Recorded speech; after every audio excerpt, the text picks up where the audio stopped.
Yeah, this shall be an introduction lecture to our workshop, and it's divided into 4 parts.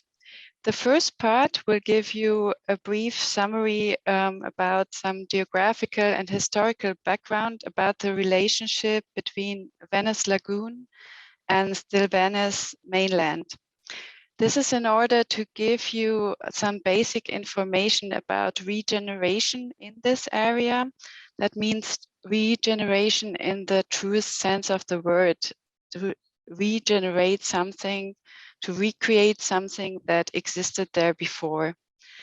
It is also to better understand how the already concluded regeneration projects are implemented, and to see further further potential for regeneration. In the second part, I will look more into the M9 Museum. This is our project, as Lucas said, for the Museum of the 20th Century in Mestre. However, I will focus less on the architecture, even though this cannot be entirely separated, but I will more focus on the aspects as an urban regeneration project. In the third part, I will deal with the waterfronts on the mainland and the urban renewal process there, the potential.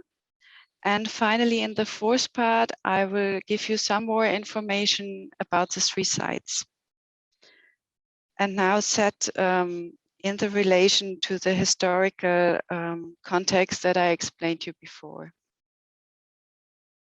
Venice is a tourist magnet, is known for its abundance of art and architecture, old palaces, canals, gondolas, but in between there's a cruise ship popping out here and there, and it's giving evidence to the enormous disproportion of scale and dimensions. And almost the whole city of Venice seems like a museum because of the density of cultural heritage, but not only because of that, it's also because as the number of tourists in the city increase every year, the number of inhabitants that really live and work there is decreasing. The number of people who actually live and work in the city. And so for this summer workshop, we have deliberately chosen plots on the mainland rather than on the islands of Venice. But you will see that this is no less about waterfronts. Forgotten waterfronts, though, that played an important role for one of the strongest maritime powers at that time, the Serenissima, and which today represent an enormous potential for urban regeneration, especially on the mainland and especially in Mestre Terraferma. Venice today has around 260,000 inhabitants. Of these, about 50,000 live in the Centro Storico of Venice. These are the 2 big islands. About 30,000 live on the islands in the lagoon, but about 180,000 on the mainland, so about 70%. There's a huge imbalance of public places and cultural facilities between Venice and the mainland. The city of Venice comprises, as you can see here on the map, an area of about 7 square kilometers. And to Venice belong also the 60 islands here in blue. In addition, there are the long islands of Lido and Palestrina, which separate the lagoon from the Adriatic Sea. And you can see as well the districts on the mainland, Favaro Veneto, Mestre, Cirignano, Marghera. In fact, Marghera, many associated with the harbor here, with Porto Marghera, which is still visible if you are in Venice looking over the sea. And Marghera is apparently the beast if you want to assign to the romantic Centro Storico the role of beauty. But few know about the strategic importance that Marghera once had for the Serenissima. It was the Forte Marghera. And the map of 1888, which is a project for the bridge across the lagoon that connects Venice to the mainland, shows quite clearly the symbiosis that there was between the mainland and Venice. Marghera, the fort, was really at the edge between mainland and lagoon. And there were many other fortifications around that formed like a circle around the center of Mestre. And this was the so-called Campo Trincerato di Mestre, perhaps best translated as redoubted area, and it served to defend and supply the water city. The special strategic position of Mestre is due to the fact that it is located at the river Manzenego. Maybe you can see it here a little bit, the curved line on the map. And actually, the Manzenego flew right into the lagoon. Here where the little stars was the first logistic harbor. So here was the closest point to Venice. Mestre itself also had a fortification, and it was a bit more inland because it was positioned on an island of this Marzenego. Later, the Marzenego was closed for shipping, and a canal was dug really straight into the mainland to arrive close with the boats close to the center of Mestre. And here you see the historic structure. It's basically some houses on this island of the Marzenego. There was before also the castle. When it burned, it was constructed at the north. You see the new castle there.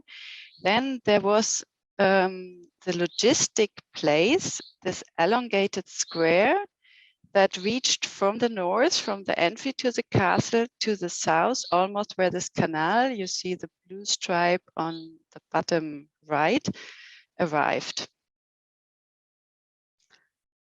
And what you see also here on the map is the dome and the convent. That's the letter C on the map. And this is, the convent is part of the regeneration project M9, which I will explain later more in detail.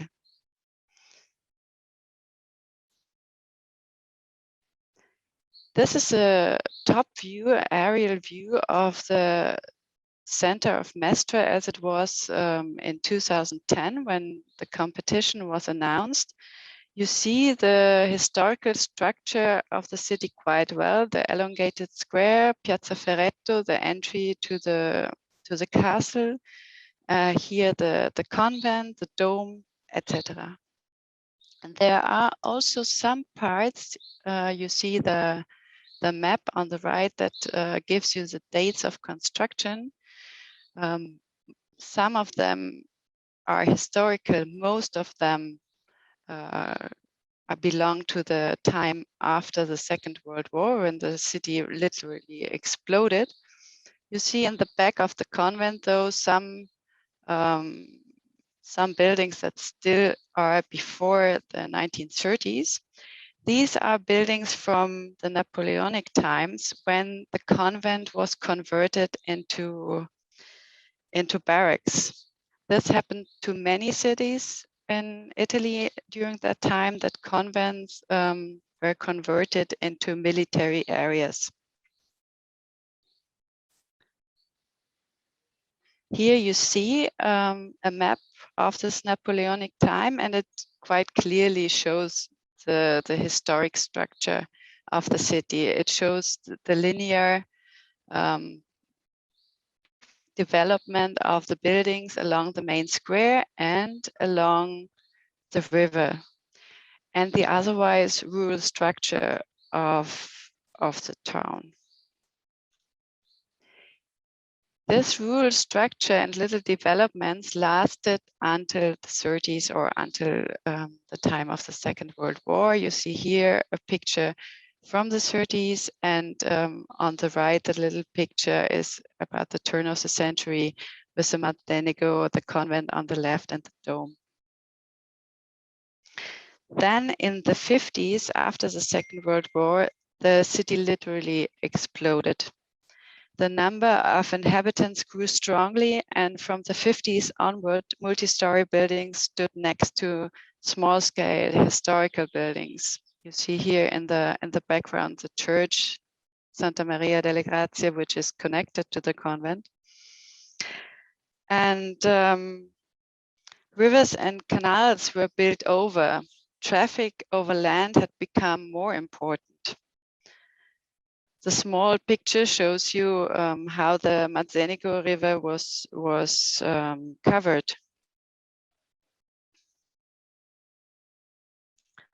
Squares that had previously served as transshipment point for goods and people, Piazza Ferretto, became arterias for motorized traffic or in car parks. These are old postcards of Piazza Ferretto from the 50s and 60s.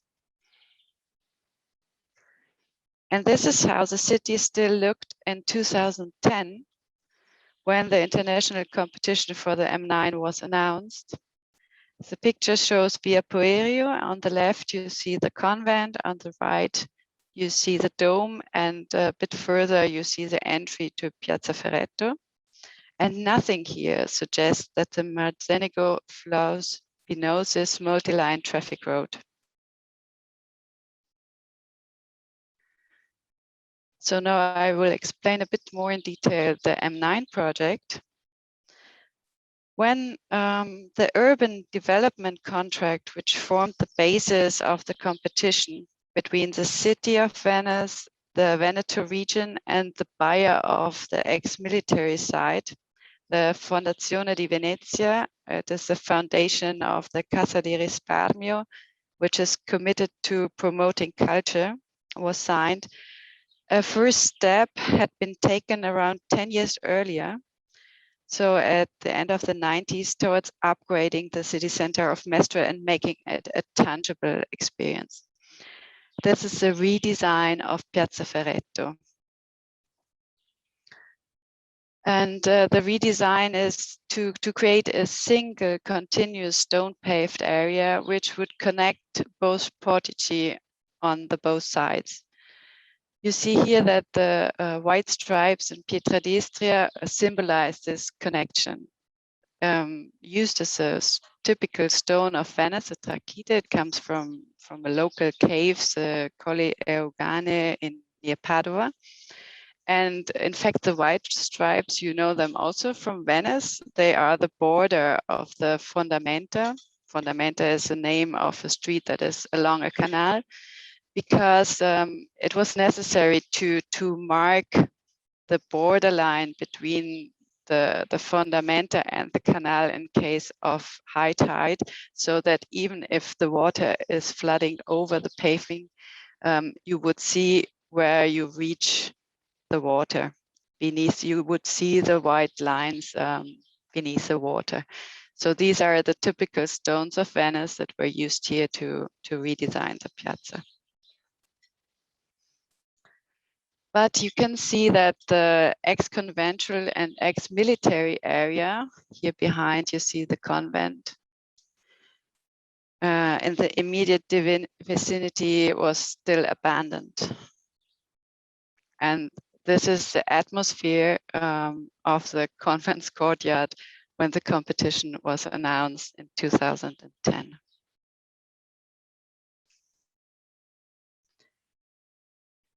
This competition for M9 had two main objectives.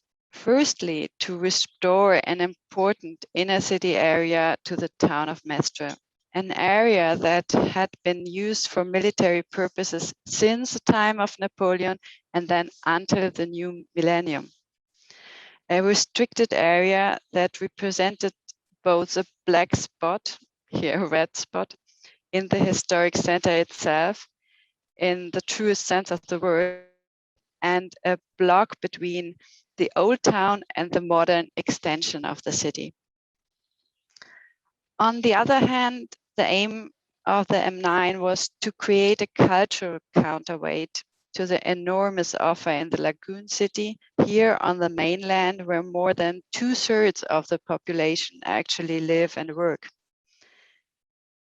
Located in a place that itself is one of the best exhibits, let's say a one-to-one scale model of what the turn of the century changed for humanity. The museum is not the museum of the 20th century is not an art museum. It addresses the changes of the 20th century in various impacts on the following themes: on society, economy, urban development, environment, education, and culture. One of the main concerns of the competition design brief was to create a new pedestrian permeability through the property, both in north-south direction, so through the convent itself, and in east-west direction. Here you see the connection to this little courtyard, Corte Legrenzi. This is in direct connection to Piazza Ferretto, and it was a small scale development, formerly carriage sheds and stables for the carts, and today bars, restaurants, and pop-up stores in an already very lively place. Our proposal by Sauerbruch Hutton consists of a diagonal axis through the area,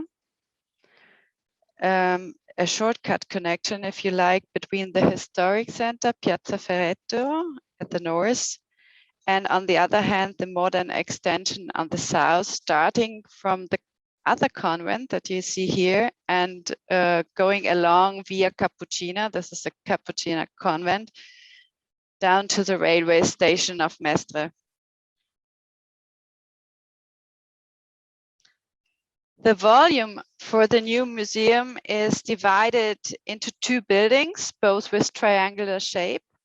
There is a larger one here on the right-hand side, which is the actual public museum building for exhibition and events, and a smaller one on the left-hand side, an administration building for curators' offices, delivery, and security center.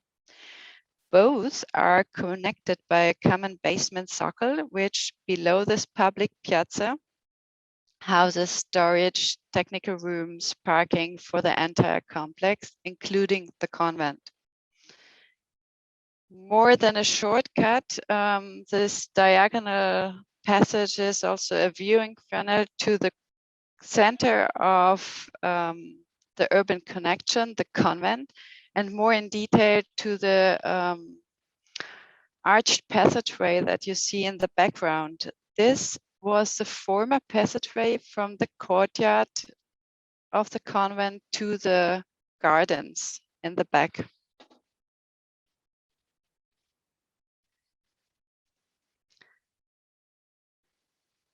On the right, you see in this black plan quite clearly how the new structure fits into the structure of Mestre. The diagonal is one, even though the main artery, of a total of 4 pathways that cross the site. They're coming from east via Brenta Vecchia. They are coming from south, and they are coming from west, Corte Legrenzi. And the buildings form around the former rear side of the convent, kind of a piazza, and make it a new front to the new museum square. The different scales of the 2 buildings of the museum respond to the different scales of the surrounding buildings, which consist of a collage like side by side of very small buildings, the stables around Corte Legrenzi, and large-scale structures of residential, office, or infrastructure buildings that I showed you before from 50s, 60s, 70s on. The convent's courtyard, which formerly was an introverted and enclosed space, becomes along this diagonal transition route a key role as link between old and new city. As a covered space with this umbrella-like roof, it is not only a lively place for passage, but also a space to actually stay and to rest. A space, in fact, where social, political, economical, leisure, and cultural lives merge into the public space. Concerts happen here, exhibits, markets, political debates, and children's educational programs, and much more.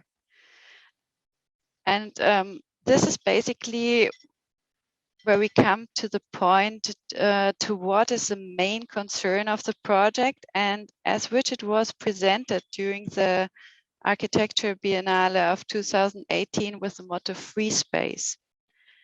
2018 at the same time, the year of completion of M9. And this is to generate, apart from a building which is a great outstanding restoration project for the convent or an outstanding museum, and both sustainable in sense of ecological aspects, which our office has stood for from the beginning. The aim is to create a culturally sustainable project, to really generate an urban environment, a free space, a place to be, to come together, to communicate, to exchange, a central physical space in an increasingly virtually connected world.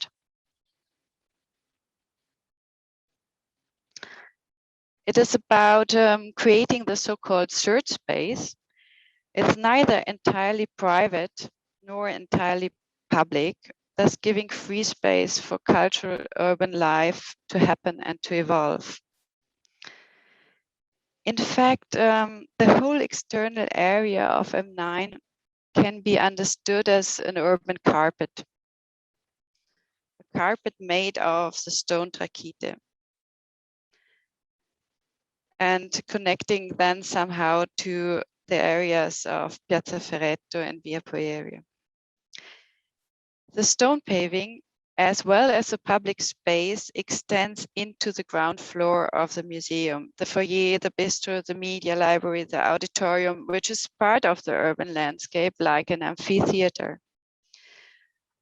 Only in a few places, essentially the stairs, you see it better on the plan on the right-hand side, does the building touch the ground. For the rest, the space is in a fluid transition between inside and outside.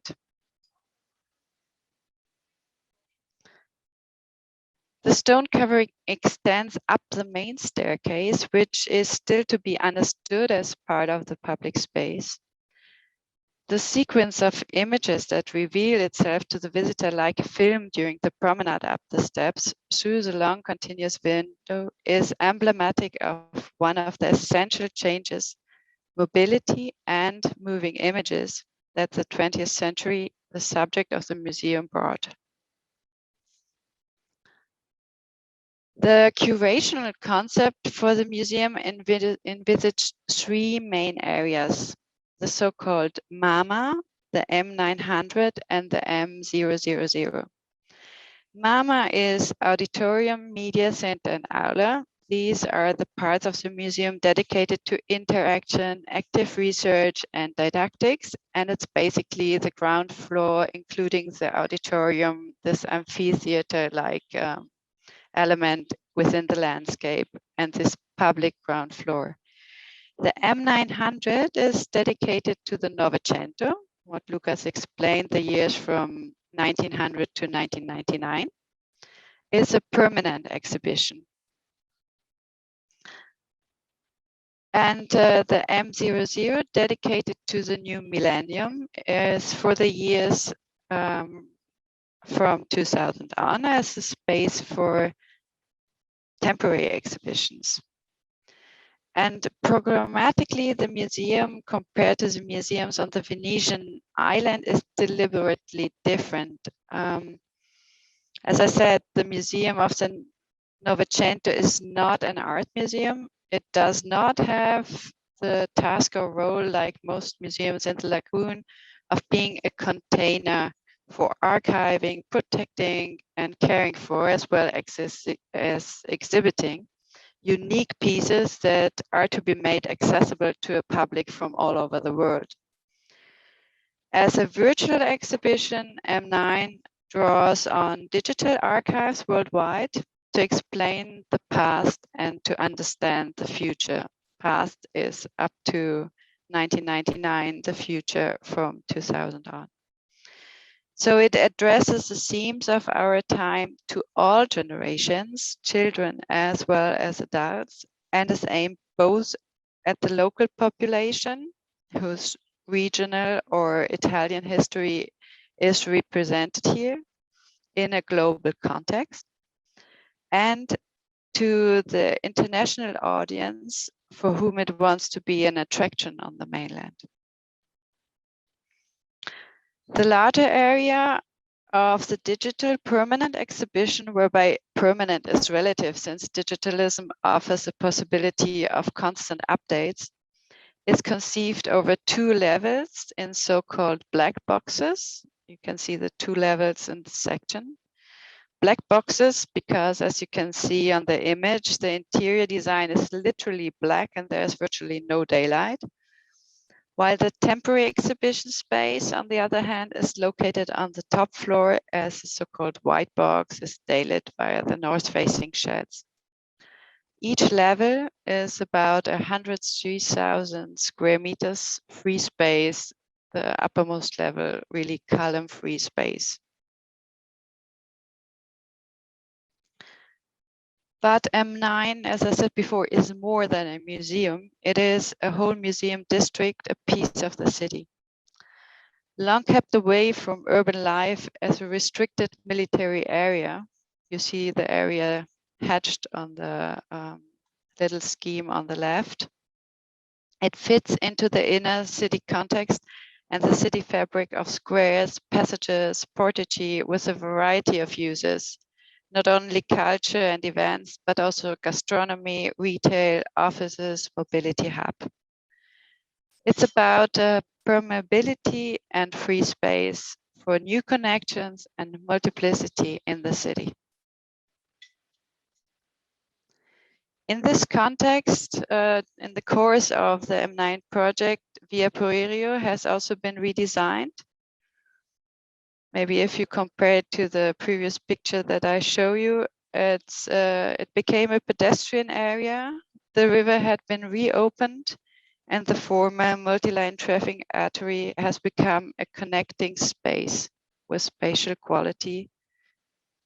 And it's directly connecting the convent here on the left over the Ponte della Campana to Piazza Ferretto.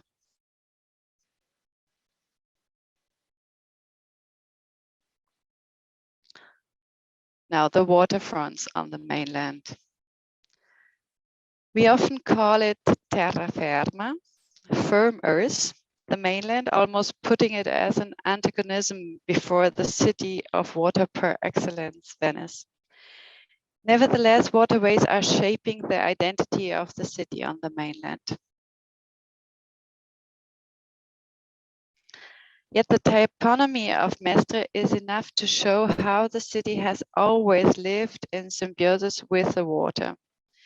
The names of the city streets are reminiscent of the passage of beds of old rivers, canals, and their sinuous course reflects how the buildings were erected in accordance with the passage of the canals.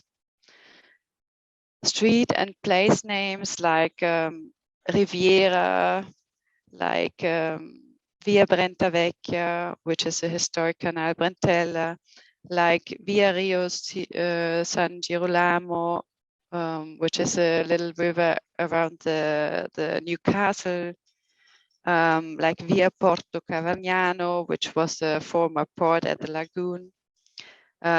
show you this history of the city. And these are just a few examples that recall how Mestre has for centuries based its life on the waterways, which flew through its territory like pulsating veins. The Marzenico in particular has always been the main artery of a dense network of rivers, streams, and canals of the hinterland of Mestre. At the same time, its waters flowed along the border between the domain of Padua and the one of Treviso, which built this multitude of castles for defensive purposes.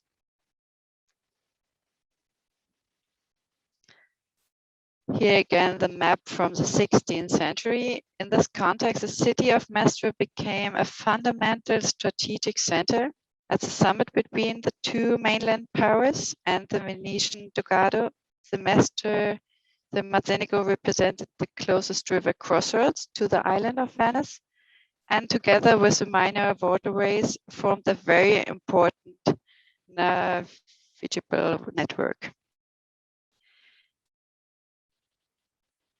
The Marzenico has been source of life and wealth for the town. And yet the river and water vocation of Mestre faded over the time. The painting Mestre alle Barche, here of Canaletto, shows the atmosphere around Piazza Barche, which is the end of the Canale Salso, which was dug to connect to Venice around 1750. Piazza Barche was a transfer point for goods and people from water and land between Venice and Terraferma. In particular, the pragmatism of the 20th century led to the silting up of the canals and covering up the rivers. This is a picture from the end of the 60s that shows quite clearly the sealed traffic areas into which the former waterways were converted. In recent times, though, the trend has been reversed. Previously covered parts of the river has been brought back to light. The banks have been made accessible and usable again. Borgo San Lorenzo has been pedestrianized, and no.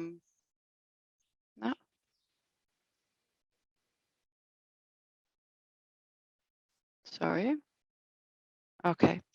And navigability where possible has been restored. Here you find the old Marzenico converted into a Canal Orsellino that still connects to the lagoon. In addition, there is a project for a new Marzenico River Park recently. The park project includes a recovery of natural habitats. It's about the creation of a real nature park and covers some historical buildings.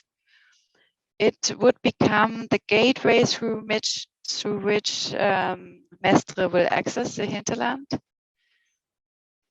And this project would put the Marzenico and its waters into the focus of an urban project. You see here the park, and then across the street, the end of the Marzenico loop.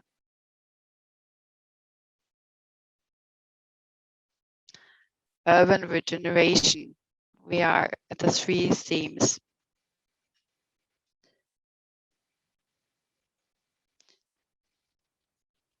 We have chosen for the workshop three locations, as Lucas mentioned, on the mainland of Venice.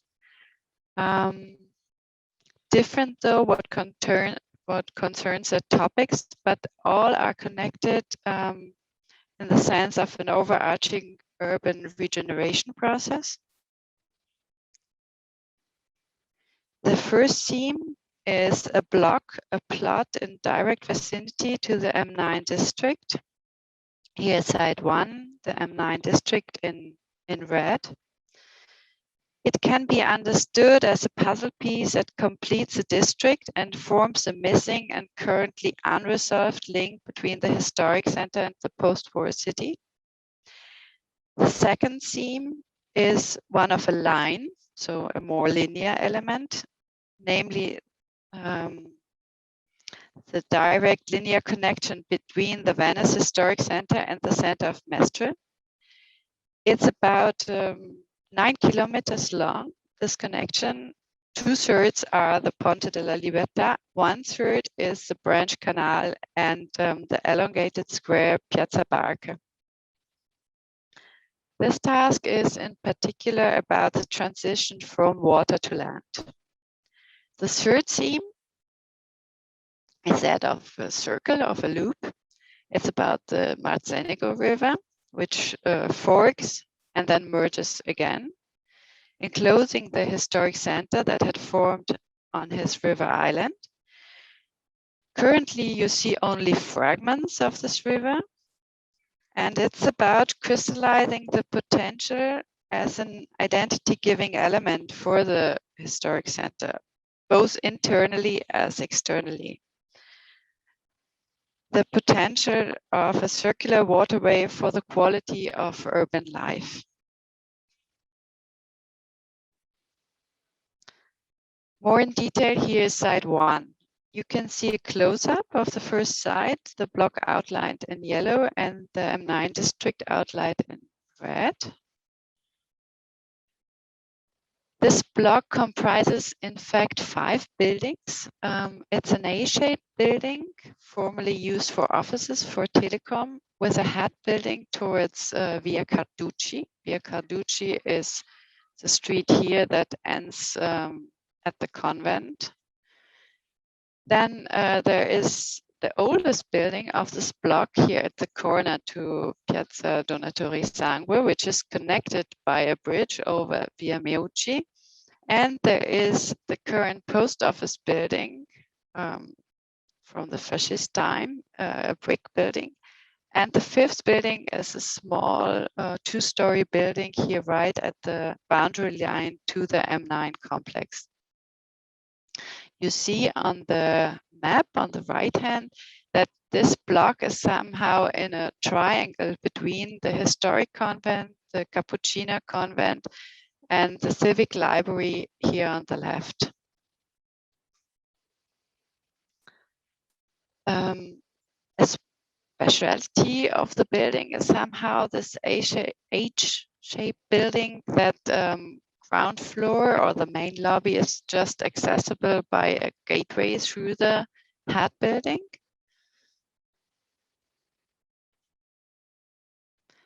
And in this Google Map view, you see the context between this block and the historic center a bit better.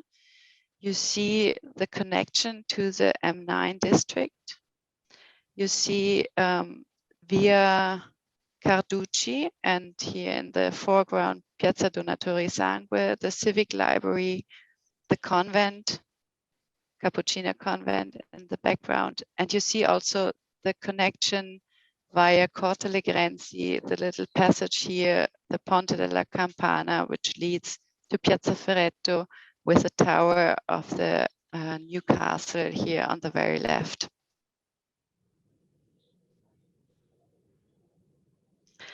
This picture shows you the complex of M9 before construction and after completion. It shows you how the new volumes somehow camouflage into the urban context. And it shows you also, like in a 3-dimensional Nolli plan, the public space that really flows from piazzas, portici, into the public spaces of the building and forms the whole public ground here in yellow. And still in orange highlighted the block that is still not part of this pedestrian urban system.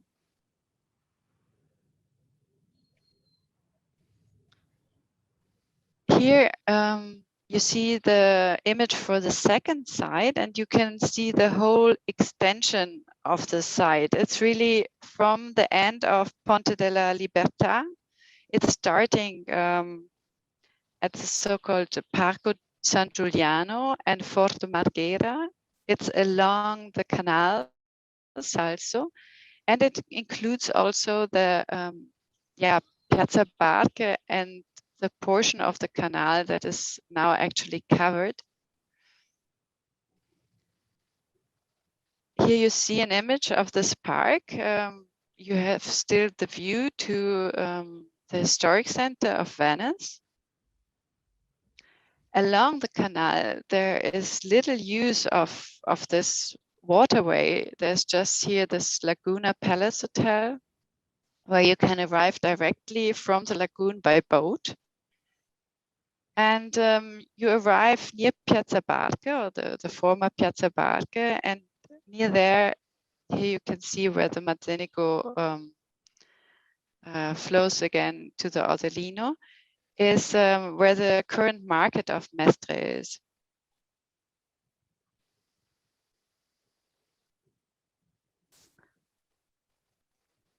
The market is here, the white spot where the river goes to the Ordelino.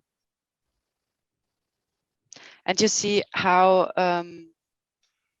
how close you come to the loop of the Mazzenico with the site. This is actually how the canal looks today. Nothing but the sculpture reveals the former importance of this point for transfer and people of goods. If you remember the painting by Canaletto that I showed you before.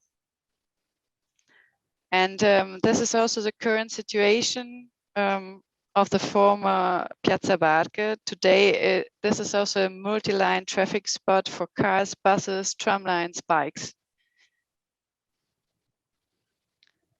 So coming to the third side, that's a close-up of the loop outlined in yellow. You see again the relation to the M9 side, still in red.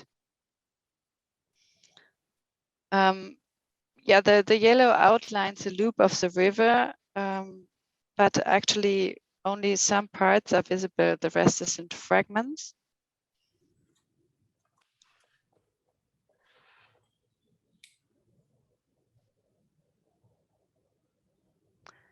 Here you can see the fragments that we found in an analysis in 2010 when we did the competition via Poerio.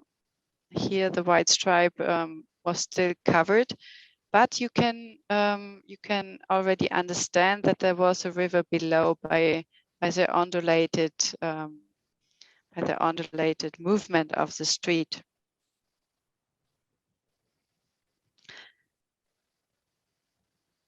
Now this shows you the river in context with the current pedestrian area, the M9 district, Piazza Ferretto, and the complex around the castle. There are obviously more points of interest than these that are highlighted here along the loop.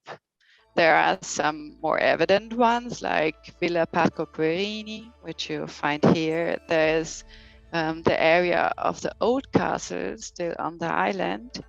There's the area of the market, but there are possibly less evident characteristic spots.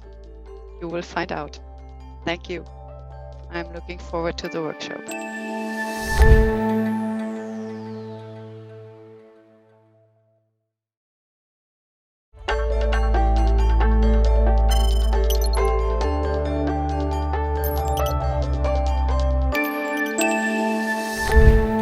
So back into our studio, I want to welcome Andrew Kiel.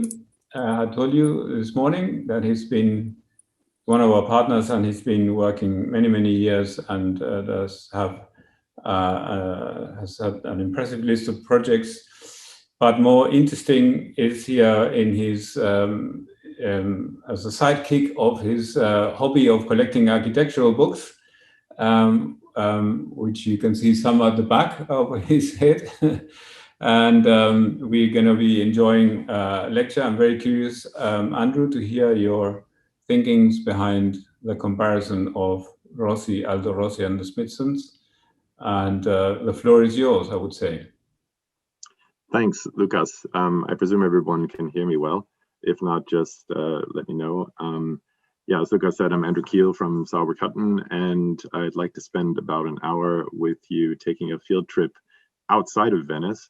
From Germany, when we go to Italy, we always have to go through the Alps. That's one reason why you can see this image. For us, it's kind of always associated, at least with car travel, with trips to Italy.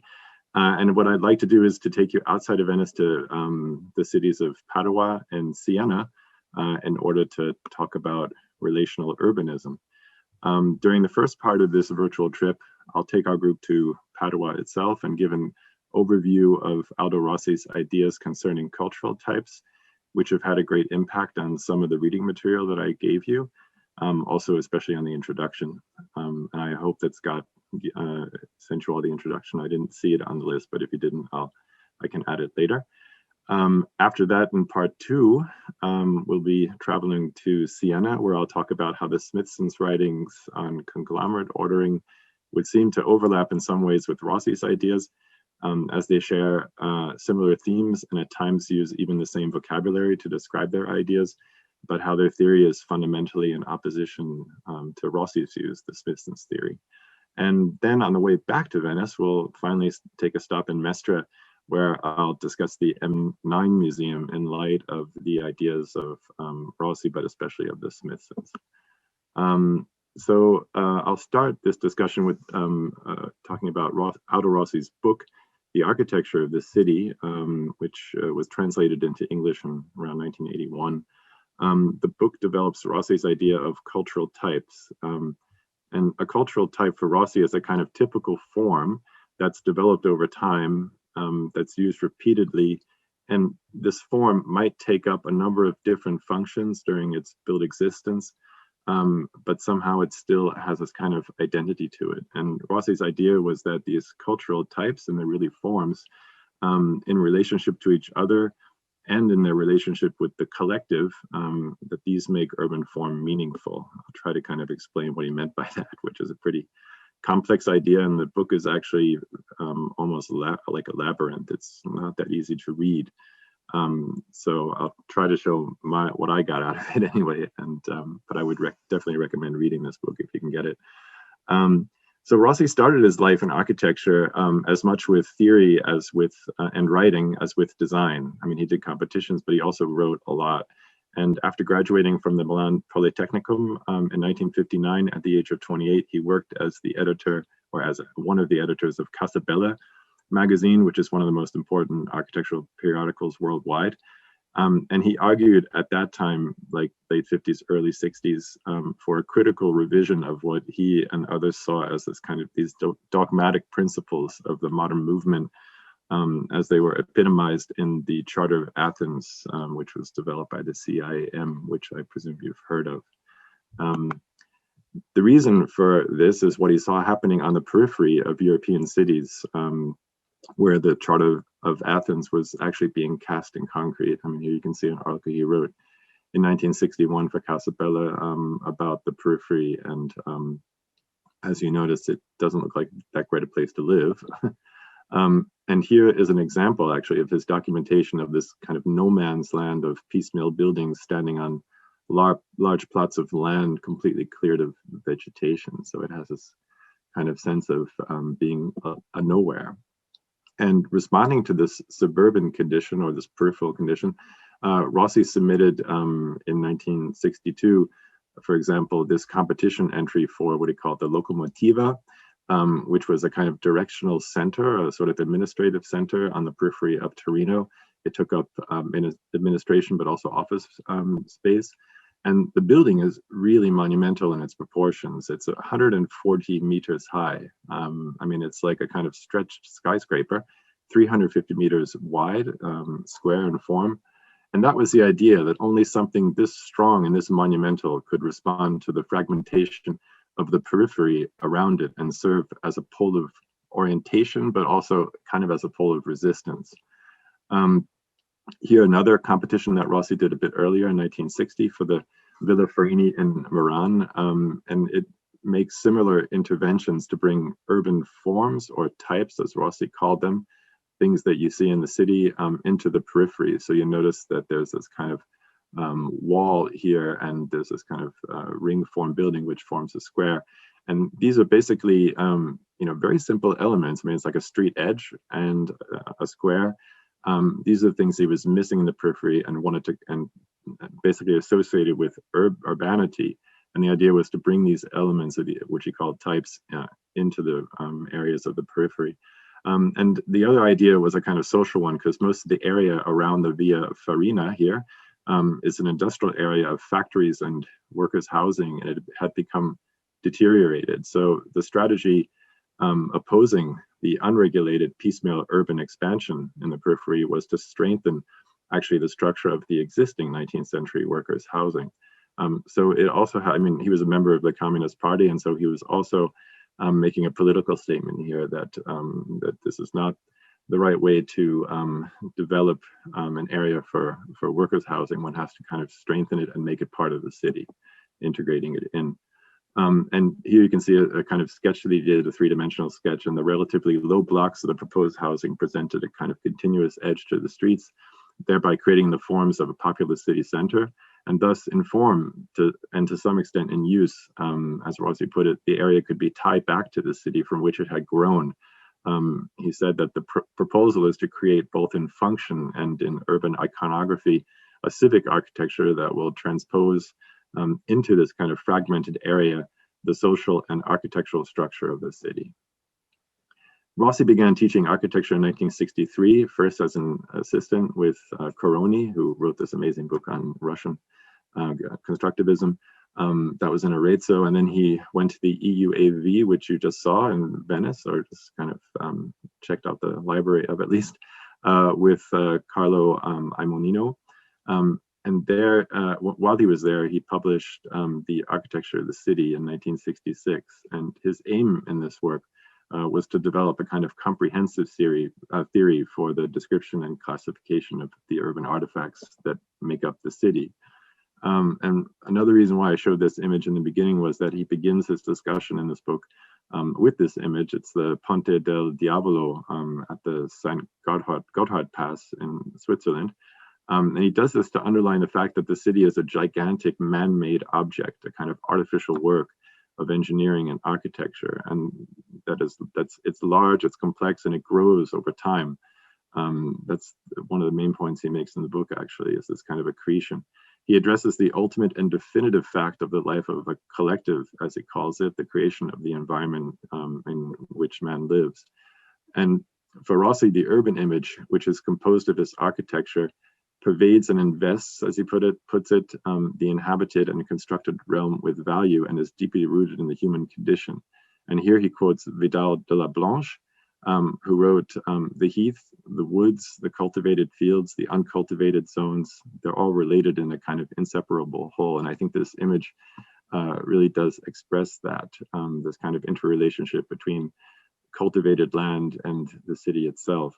And this inseparable whole is at the same time a natural and artificial territory. According to Rossi, he writes, although architecture in reality lacks a model in nature, it has another model derived from man's natural labor in constructing his first house. So he has this really interesting take on artificiality and nature, which I think would be worthwhile for everybody to look into more deeply. It's very evocative.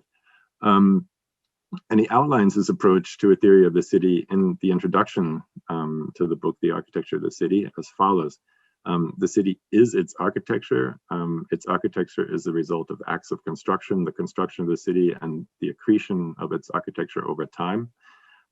He says the aesthetic intention behind the creation of cities has universal and particular aspects, and he develops this into a comparative method, a system of classification, in order to find the universal and the particular aspects of individual cities and their buildings.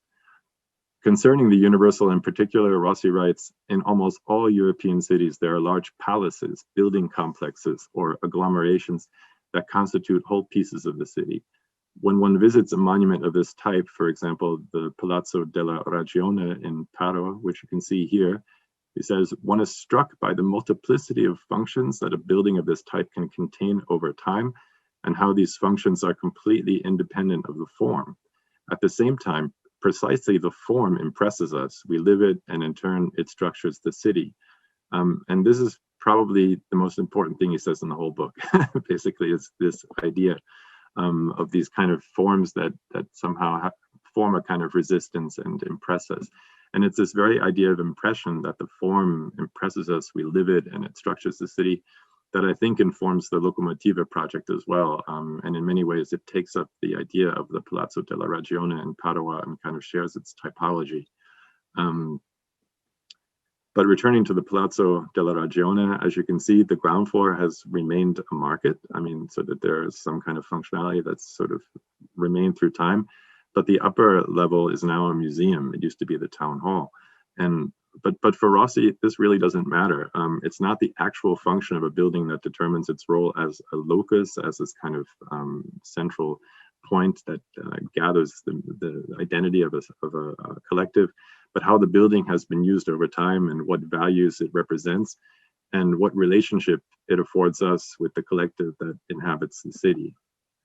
The Palazzo della Ragione is located at the center of Padua, which you can see on the map to the left. It's that red kind of rotated rectangle. And it really is the heart of the town. It faces, has squares to both sides facing them. And the typology of the building and its particular form are actually completely independent of its current function, which has something more to do at this time with tourism.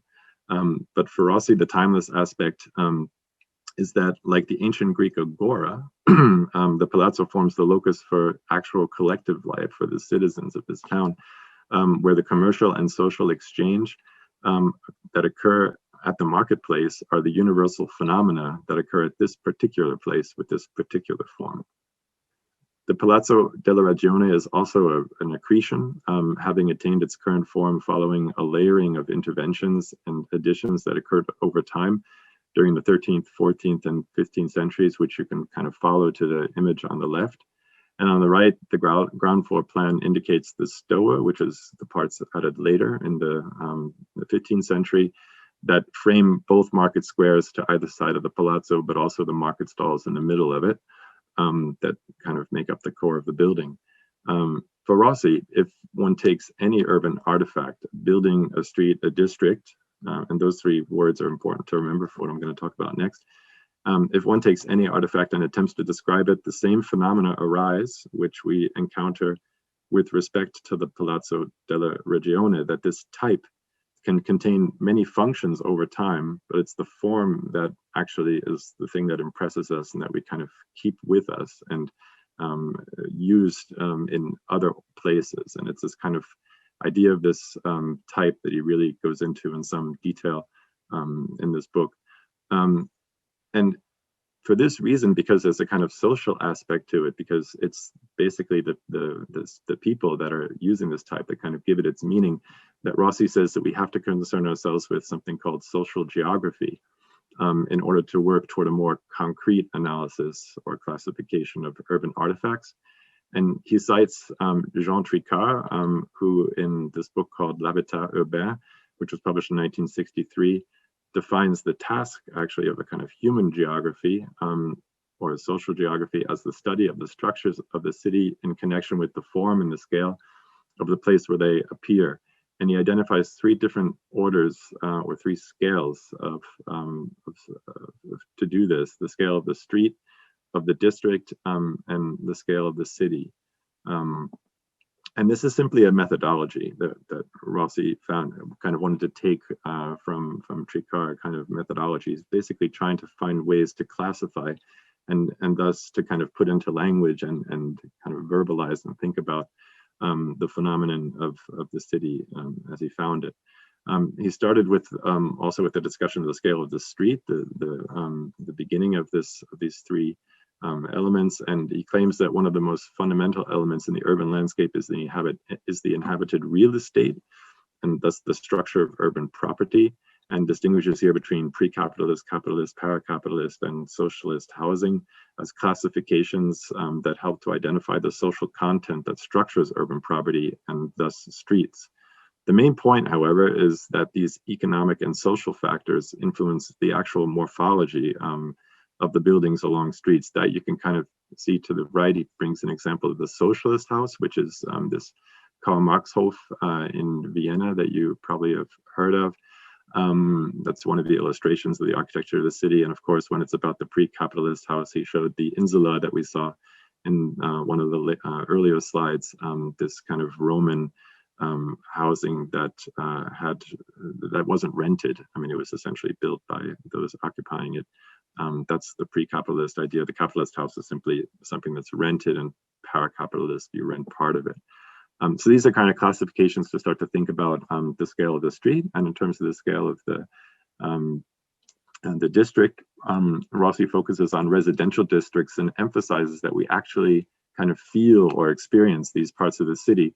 And the district itself is a morphological and structural unit that he says is characterized by a certain urban landscape, a certain social content, and a certain function. And what I find interesting is that he says that a change in any one of these elements is enough to define the limits of a district. And I was thinking about this in terms of Berlin. I mean, here you can see where our office is located on the right in Berlin. And in different colors, you have these different districts that we call them Kieze in Berlin. And actually, you know, living there, there are sort of slight changes to any one of these categories. And then when they change, you know, be it a body of water or maybe it's like the kind of the way that the buildings are built, that they kind of tend to be workers' housing, so to speak, or more factory uses and such. I mean, there's sort of functional aspects, social contents in terms of the class of people living there on the water. Of course, there are much nicer apartments, larger ones, etc. All these things sort of start to define these districts. So I think that he was right on with that idea. And then at the scale of the city, Rossi emphasizes that the city itself is the kind of collective memory of its people. And like memory, it's associated with objects and places. And he calls the city the locus of the collective memory, ultimately finding its origins in ancient Greece. I mean, Greece is sort of the beginning for Rossi of this whole kind of development of cities. And citing Maurice Halbwachs, who had this idea of collective memory, Rossi notes that when a group is introduced into a part of space, it transforms it into its image, but at the same time, it yields and adapts itself to certain material things which resist it. The image of the exterior environment and the stable relationships that it maintains with it pass into the realm of the idea that it has of itself. And this kind of idea of resistance, that something is that is already there, this kind of object that holds this kind of memory. I think that's an important aspect, because Rossi, basically noting that this is a phenomenon, tried to kind of twist it in a sense into a political agenda. That's something you can definitely, which is really fascinating. You can read about at some point on your own. But he basically had the idea that one could sort of take these types and use them as part of a kind of political struggle.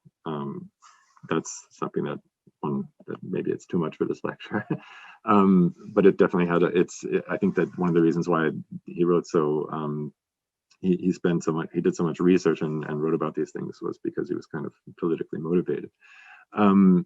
Anyway, to go back to the idea of cultural types, that's the thing that basically Rossi developed out of this idea of the city as being a holder of collective memory. The individual parts of this collective memory are what he called cultural types. And to the right, you can see these two kind of alley situations. And he presents something like this, something as simple as this, as an example of a cultural type in the book, The Architecture of the City. So it's not something that's elitist in any way. You know, a type can be something that's really basic, and that's actually the whole point of it, that they have to do with the way people live. Anyway, to go to the next point. So in order to give you an overview of this book, I think the main 3 points about it are that the city is its architecture. It's kind of an accretion. That the aesthetic intention behind cities that have universal and particular aspects, which Rossi develops into this kind of classification idea. And then finally, the idea of cultural types that represent the idea of an element. A particular type, the constant, is associated with a particular form and way of life, which are the variables. So it's important to remember that for Rossi, this idea of cultural types, it's not like a theater, which has a certain form that's been developed through time. It's not like a parliament building where the British system, you have two facing each other, and in the European system, you have a kind of half circle.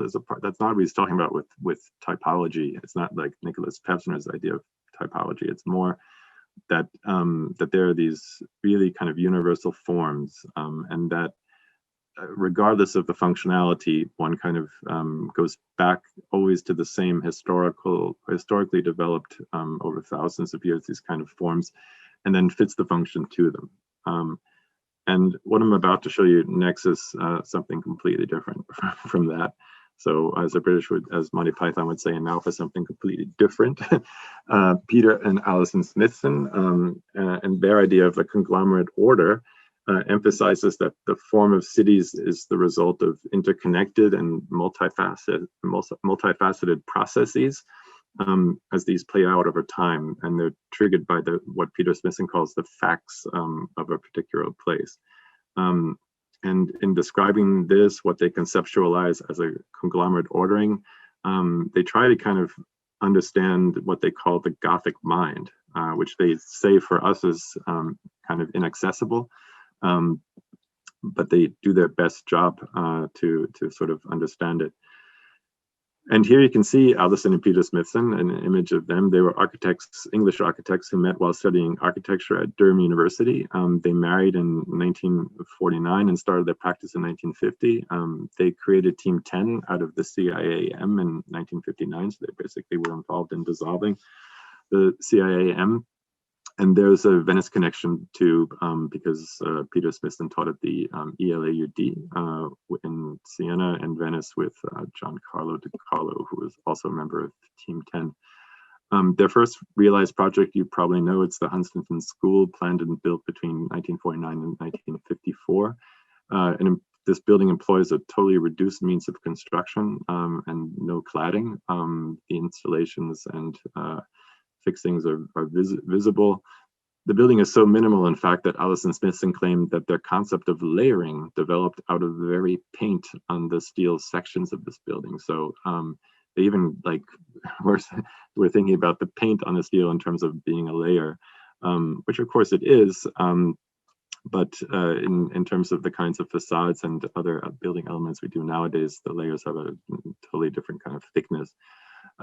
Peter Smithson called this building Mies van der Rohe mit English steel sections, and for Rainer Banham it was the beginning of the new brutalism. The Smithsons participated in the CIAM, which was founded by Corbusier and Gideon, and responsible for this Charter of Athens that Rossi was reacting to in the early 60s.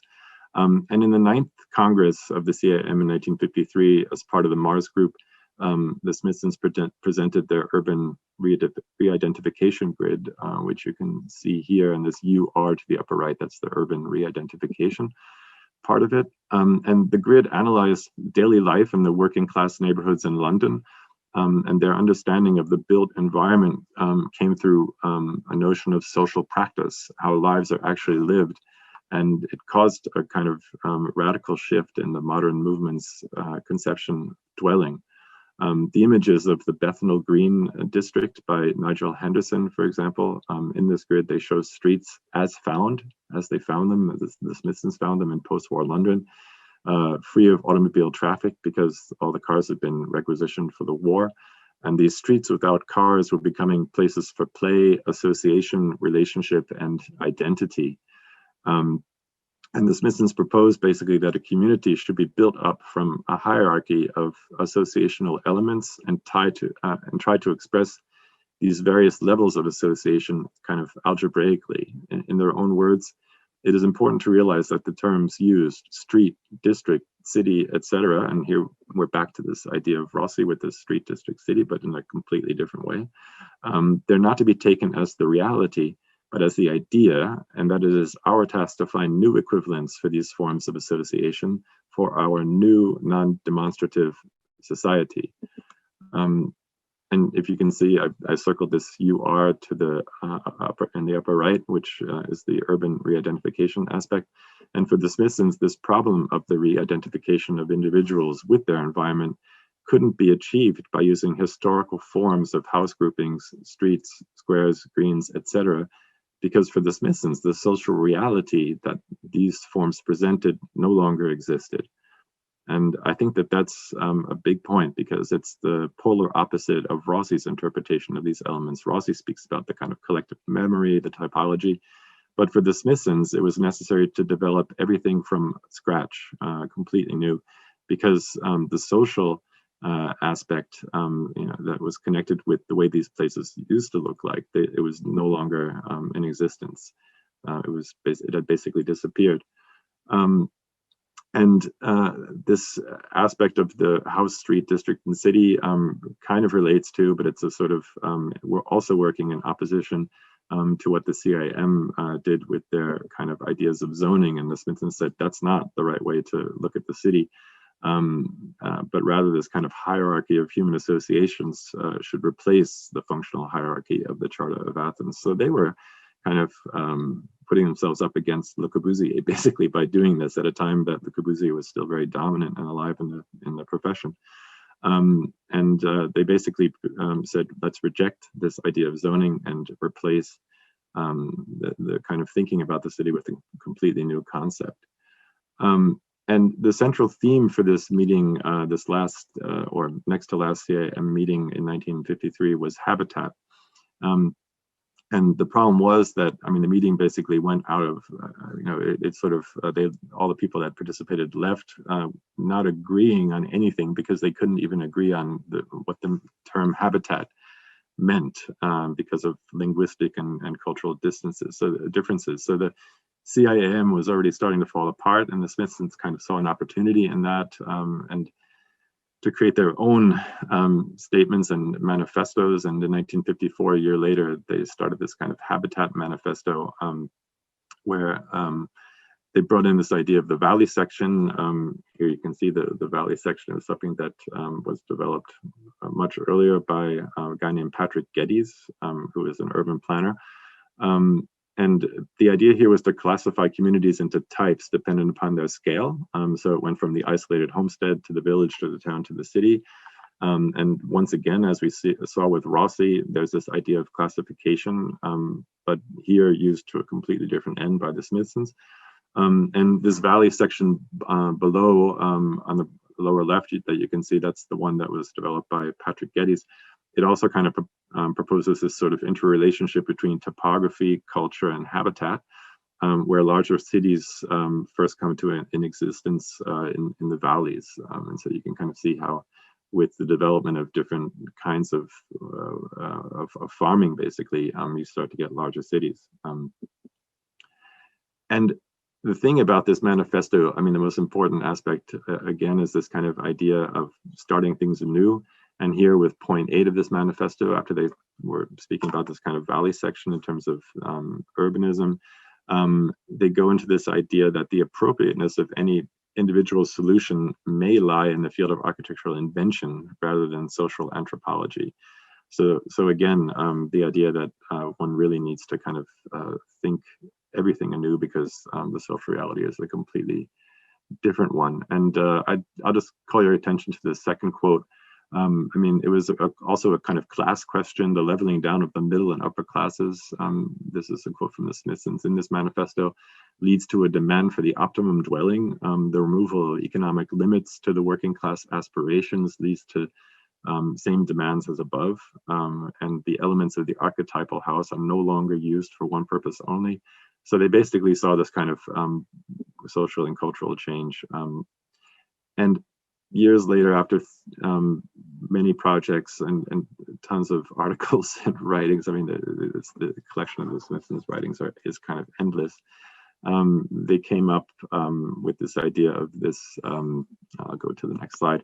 They came up with this idea of recovering the Gothic mind. And that's the article actually that I gave you guys to read. And here they developed this idea of a continuum in what they call the Gothic sensibility. And this was a strategy that would provide architecture with a kind of system of reference, one that one could relate to with the senses. And they called this strategy conglomerate ordering. And I'm kind of showing this pretty monstrous building here. It's called the Grancia di Cunha, and the Smithsons were really fascinated by this building. I mean, it's not like an accident that I'm showing it. They wrote tons about this building and must have visited it like once a year for 20 years or something. It's a medieval granary that was once in the holdings of Siena's former central hospital, which owned a lot of land around the city, the Santa Maria della Scala. And Peter Smithson goes again and again back to this building as an example of conglomerate ordering. But, you know, I think that it's funny that this thing held grain. And maybe this was a sort of, you know, you can see it to the right, the grain silo, the silo à grain from Le Corbusier, and Gropius had used the same images. It seems like for a certain period of time, modern architects in doing manifestos always kind of went back to buildings that held grain in an odd way. But, you know, Peter Smithson described this building as a kind of fact. I mean, and you can see that there's nothing compositional about it. It's really about facts, like the fact of bringing the grain up to the building, you know, with horses, rolling it through ramps into various floors. It's kind of like a giant built fact, and like as a storehouse for these enormous amounts of grain. And he also said that it was a place that one is almost afraid to visit, for one knows that the end of its ongoing work will make it disappear. I mean, that's, here you can see, basically that's kind of how I felt last month when I went here to see this building. I mean, it's falling apart. And his article on the edge is perhaps the most evocative expression then, however, of the kind of sensual qualities that are integral to this idea of the conglomerate ordering. I mean, basically the building is a kind of a labyrinth.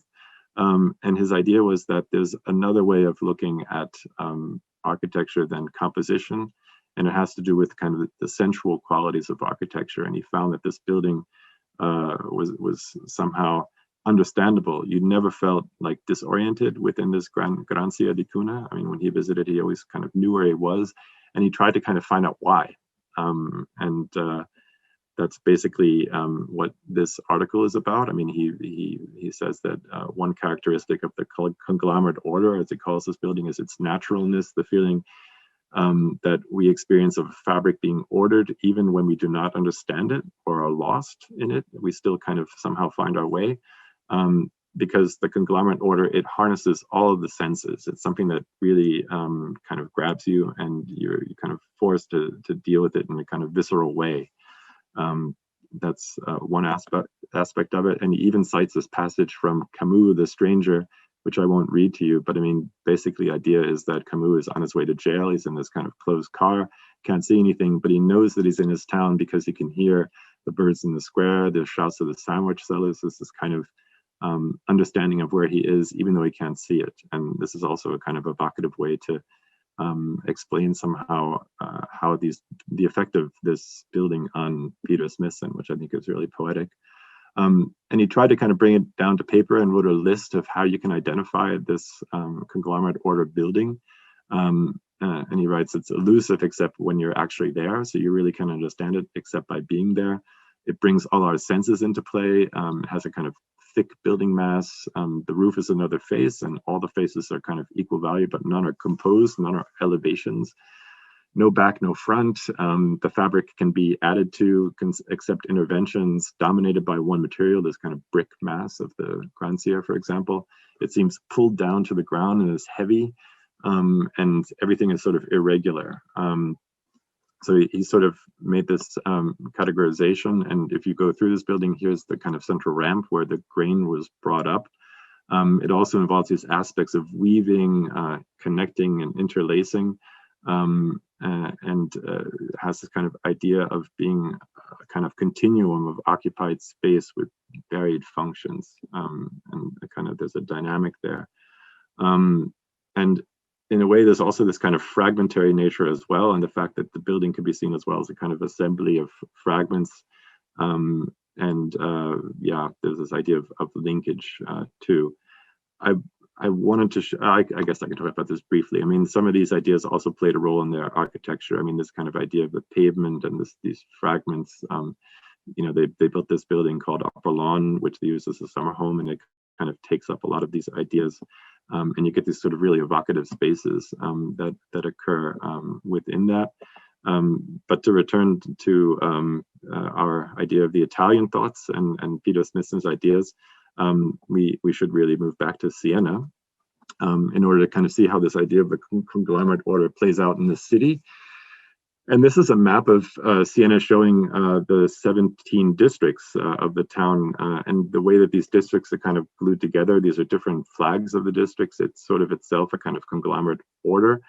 And in the reading material I just distributed for the course, Peter Smithson describes the organization of the city of Siena as a kind of response to facts, which he puts in quotes, like facts, which start to become clear in the figure ground plan of the city, where you can start to kind of discern that the meandering form of the streets might be a response to topography. And in fact, it is, as you can see in this kind of older topographical plan, where the dark spots are valleys and the lighter spots are hills. And so the streets do seem to respond to that.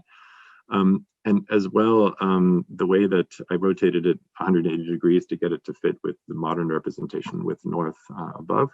And the map of the contrada does also seem to kind of correspond. I mean, if you look at it in here, the contrada themselves, the contrada are basically districts that had to do with the guilds that worked in them. So you had the grocers, for example, they were the panthers, the weavers were the selva, that's in the lower middle part. I mean, each of these districts also had a kind of meaning in terms of what was produced in the districts.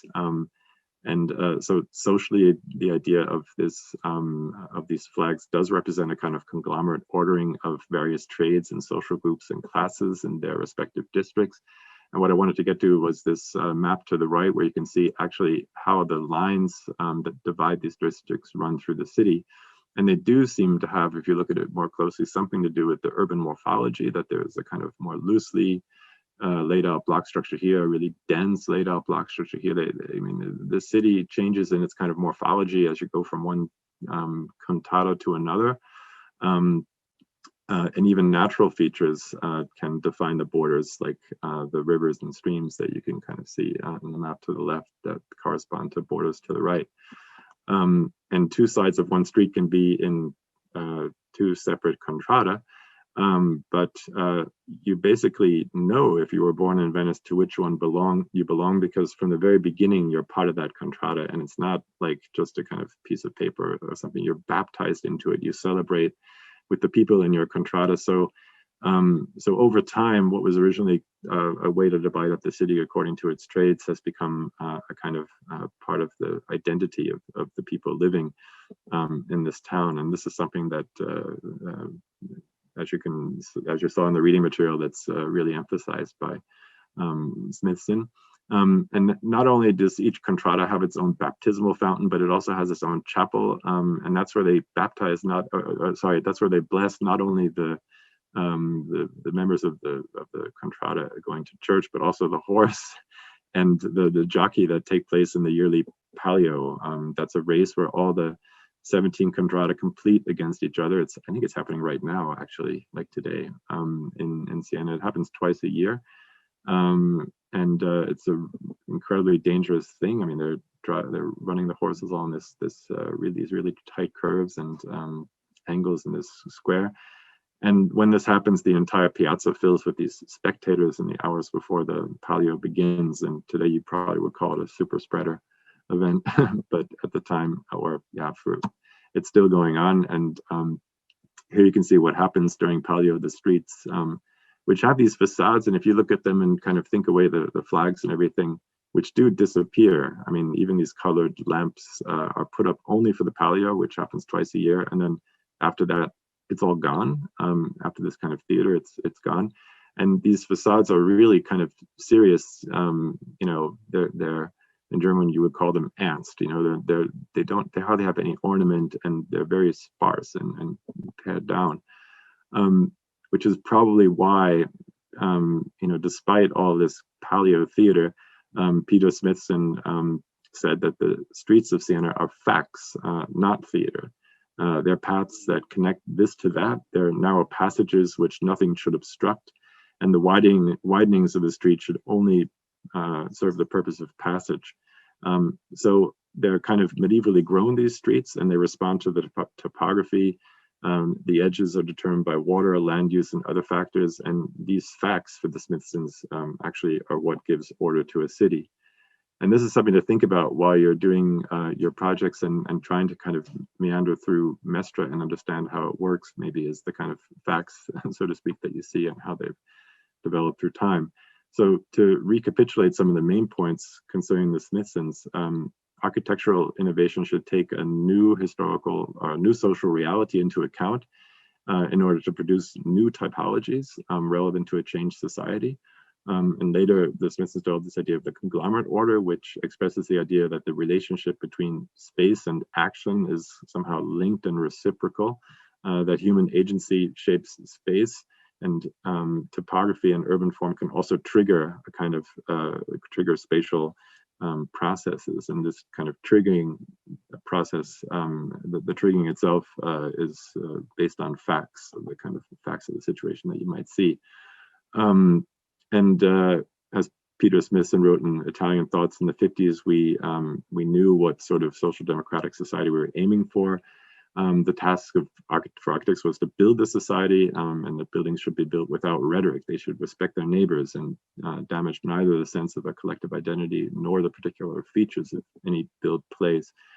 And I'll talk quickly about some projects that Peter Smithson did in Siena. This is at the Santa Maria della Scala, this former hospital, which was in the process of conversion when he was there from a hospital to a museum. And he suggested this one intervention that you can see here as planned on the right, the only change to the elevation of this building, which is right across from the cathedral in Siena, where he put this huge opening into the facade, cutting it in. It's kind of a really strong modernist, in a way, intervention.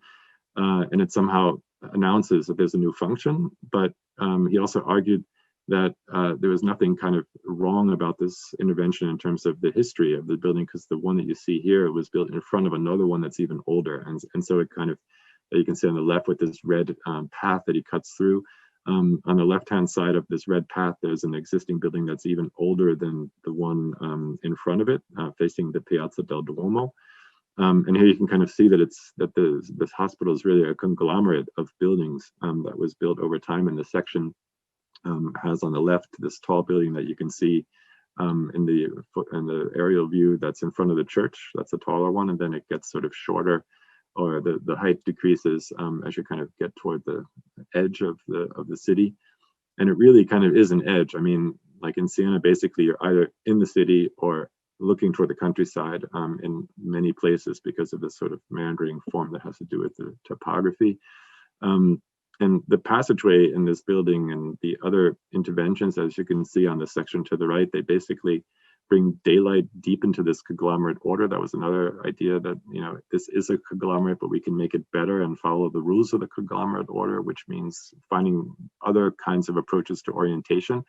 And so this kind of daylighting becomes a kind of way of orienting yourself through the building, even, you know, despite its mass. It's like this huge thing, but you kind of know where you are because of this idea of the conglomerate order, you know, where you kind of orient yourself differently than in traditional buildings where you can do a pure visual orientation. And the fact that, you know, the building almost announces the fact that it's not something to be understood visually by the fact that it has a really, you know, stripped down facade. I mean, it's not like something you want to spend 2 hours looking at. Maybe this facade, it's really simple. And as Peter Smithson put it, it's totally without rhetoric. So it's meant to be understood in a different way than in a compositional way. And I think that that's why he kind of championed both the Grazia and Di Cunha and also this building as another way of thinking about architecture. So that's the end of the tour of Siena. So if you want to follow up on the writings of the Smithsons, there's a great book called the Team 10 Primer that you can read. And the Smithsons, his work and lectures in Siena, they're available online. I mean, it's basically, you just have to go to www.ilaud.org. If you take a screenshot, you can grab this. All these magazines are online, so you can really get into depth about what he did there. And if you're interested in this idea of the conglomerate order, and there's other architects that wrote too. But what I find interesting about these magazines and looking at this website is you see what happened in the 70s with participation and reuse. There's like kind of main theme, ecology, all these themes. You can look at the magazines are all there. And then suddenly, somehow the guys around Aldo Rossi took control. And in 1981, it became the language of architecture, which was classicism, basically. That's when I studied. And I kind of wish that I started a bit earlier. Because what was happening in the 70s is much more relevant today. I mean, this is the March-April 2021 issue of Australian Architecture, and the theme is new into old. It's about existing buildings and somehow valuing context and memory in contemporary built works. That's the subtitle of this book, and that's something that is more than a subtitle for our work as well. I mean, most of our work right now is trying to kind of deal with this issue of reuse and really celebrating the reuse of buildings as a kind of aspect of, an important aspect of sustainability.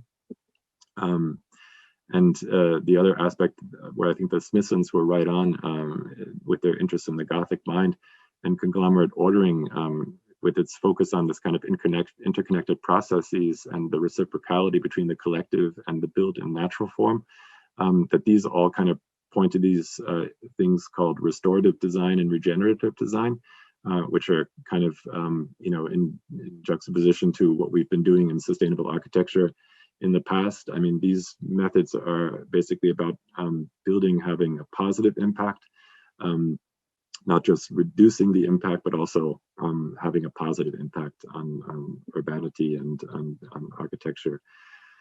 So, which brings me actually to what we did in Mestre. So we're going to return to Venice on the way to Mestre, and I'll take maybe 10 minutes to sort of discuss the building that we designed there, the M9 Museum, which I do think somehow one might be able to see as a kind of building of the conglomerate order. Lucas might disagree with me on that, we'll see. Bettina described the museum yesterday, I think, in some detail.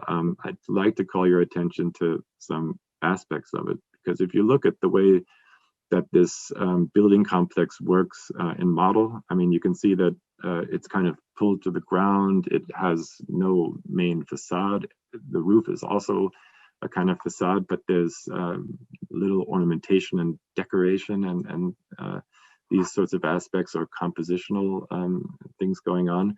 And I think that one could see this whole complex, or let's just put it this way, by reading it as a conglomerate ordering, you kind of come to an enriched understanding, I think, of how this sort of complex of buildings really works and how it contributes to the city of Mestre. I'm sure that Bettina yesterday talked about this kind of central aspect of this building design, which was about establishing a connection between this sort of commercial district of the city, the kind of main square, the high street of Mestre, and the tram line and the links to Venice. So going from left to right, you can see that you have this connection. And the connection is really important because this cloister, that was this kind of the rectangular building on the upper right, that was basically for a long time completely closed. That's the rectangular block of the kind of black hatched building group. The former convent. It was impenetrable before our intervention. It kind of blocked passage in this core area of the city. And here you can see a sketch of the ground floor aspects of this building complex. I mean, we're kind of taking the top of the building off and showing what happens on the ground floor. And I think this sketch is really wonderful because of it shows how porous and permeable this whole ground floor area is, and how it really connects to everything around it, and taking up these differing public spaces of the museum. There's gastronomy, shared lobbies, shops, all kinds of things happening there. And that's one of the most important and actually complex aspects of the project. And of course, the translucent roof covering the courtyard of the convent also adds something to the city. It allows this sort of protected passage.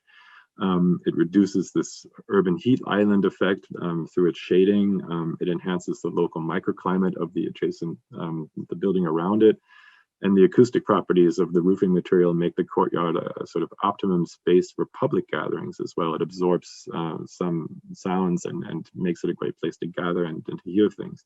And the rainwater itself is drained into this regenerated canal that was part of the project, and that now runs visibly along the Via Poeria, which you can see here, bringing the sort of idea of the canal that one associates with Venice into the city. I mean, because the city is basically the place where all these rivers converge, the rivers coming from the mountains, from the Alps to the north of the town.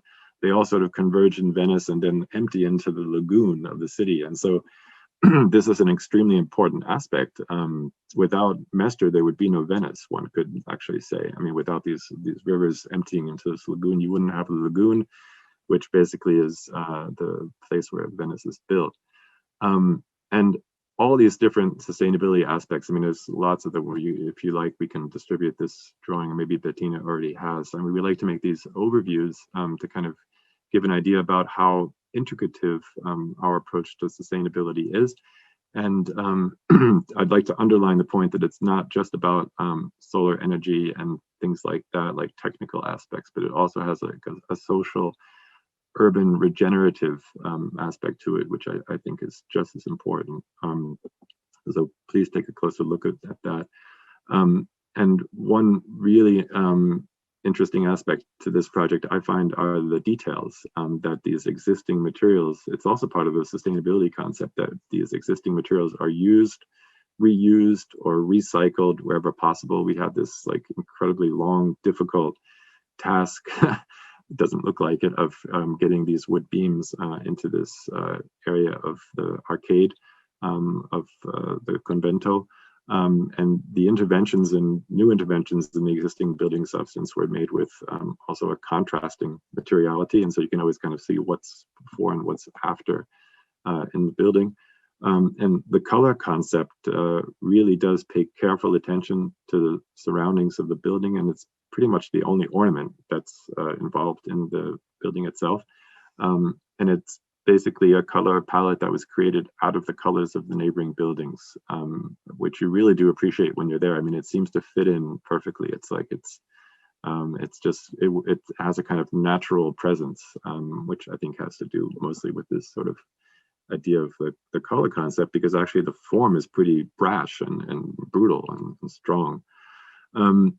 The interior of the museum, for me, though, reveals this kind of central conglomerate order, character and quality the best, as you can kind of see in this staircase that meanders through the building and connects all the floors. It's sort of like this sort of weaving process that goes through the building. And like at the Santa Maria della Scala, where Peter Smithson was kind of emphasizing this light from above issue in terms of orientation, this stair kind of works in a similar way. It brings light in from above. It sort of closes the view partially to what's around it, but there's enough connection to the outside that you kind of always know where you are. And it's just a really beautiful space. I mean, the very simple materials, and it also has this kind of monolithic quality that Smithson was talking about, just the use of one material, this kind of concrete. It really does remind me quite a bit of Cunha, but it's much more beautiful than this Grancia, this granary at Cunha is. And if you do at some point get the chance to visit, it's really worth seeing. I'm waiting for the next slide because these are huge photographs. And it all kind of culminates on the top with this top-lit exhibit space as well, which also adds to the city and provides the possibility of looking over the city. And the exhibit itself actually demonstrates the development of living standards in Italy during the 20th century.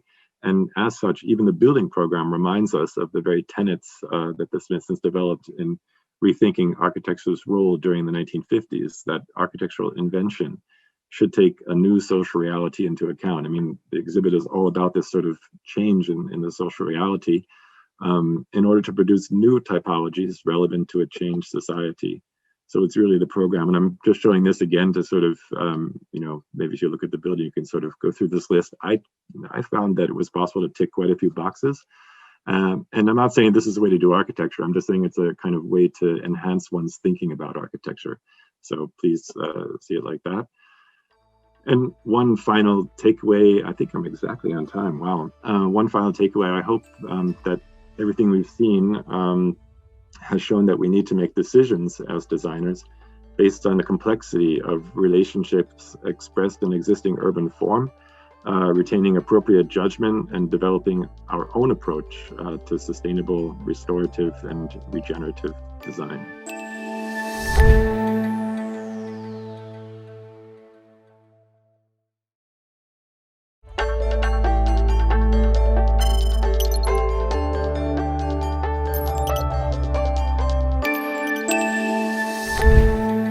As architects, we do think and create architecture. We do buildings that are architecture. We play with the form and the light and space and materials. Corbu once defined architecture as the masterly correct and magnificent play of masses brought together in light. Bruno Taut, a German architect, defined it as the art of proportion. We do design our buildings for a purpose. They fulfill a function. And we do have to deal with the realities of time, money, technical restraints, the engineering side of things. But where do we operate? Which is the realm in which we insert our architectural creations? Yes, we do sometimes build in the countryside, but not that often. Most of our work takes place in the city. Most of our work is about inserting an object in an urban context. Cities are living organisms that have been changing and adapting since the beginning of civilization. The first centers of social interaction have been the public squares. Squares have had to adapt to change, first designed to be served by horses, then by cars, then by lorries, today by thousands of bicycles. Political turmoil changes our cities, tracing the past of, for instance, here, Berlin Alexanderplatz, can give us a hint of the kinds of transformations I'm talking about. The buildings we build interact with each other, they communicate, they tell a story. If they are good enough, they survive time and the loss of its purpose to become something else.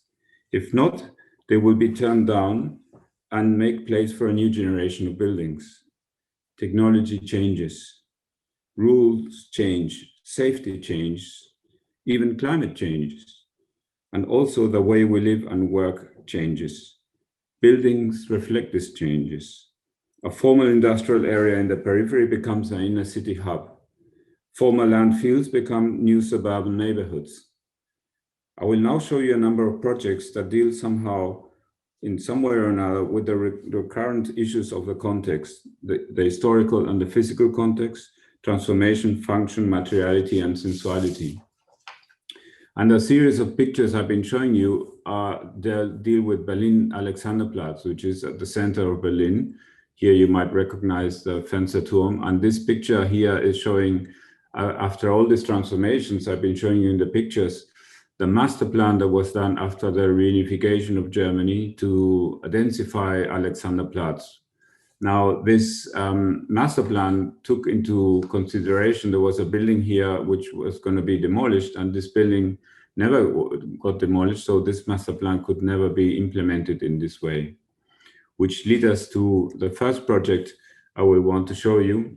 This is the use of the space now, the transformation of Alexanderplatz. In the back, right to the right, you can see a bit the building of Peter Behrens, which was the first modernist situation here. Peter Behrens built this, where there was the architect, where Le Corbusier, Mies van der Rohe, many of them worked in his office. he did these buildings here at Alexanderplatz, the destruction of the war, the socialist regime of the Eastern German Republic. And this is the building that never got demolished on the left. So all this master plan, they could never be implemented. And the transformation of the use by the people, the square, they have different uses as originally intended, or they are, nowadays the appearance of the bicycle in the inner cities are also transforming the way we are designing the urban infrastructure, if you like. And this is, for instance, the backside, the backdrop at which we are operating for this project, which we called is a high-rise project in Berlin Alexanderplatz. And you can see here how we reinterpreted the square. We accepted the fact that this building will never be demolished. And we, by the way, made also an alternative proposal for this master plan here at Alexanderplatz. And this is our project, which is designed here for the square and now being starting construction in these days. If we restore to the issue of the context, again, you can recognize from the pictures I just showed you Berlin, the old, the original Berlin here, the old city foundation, which was made of two cities, was Berlin here and Köln on the other side of the river. And this is the first royal extension of the city, the Baroque extension. You can see here clearly the Middle Age design of the city and the more rational Baroque design of the city.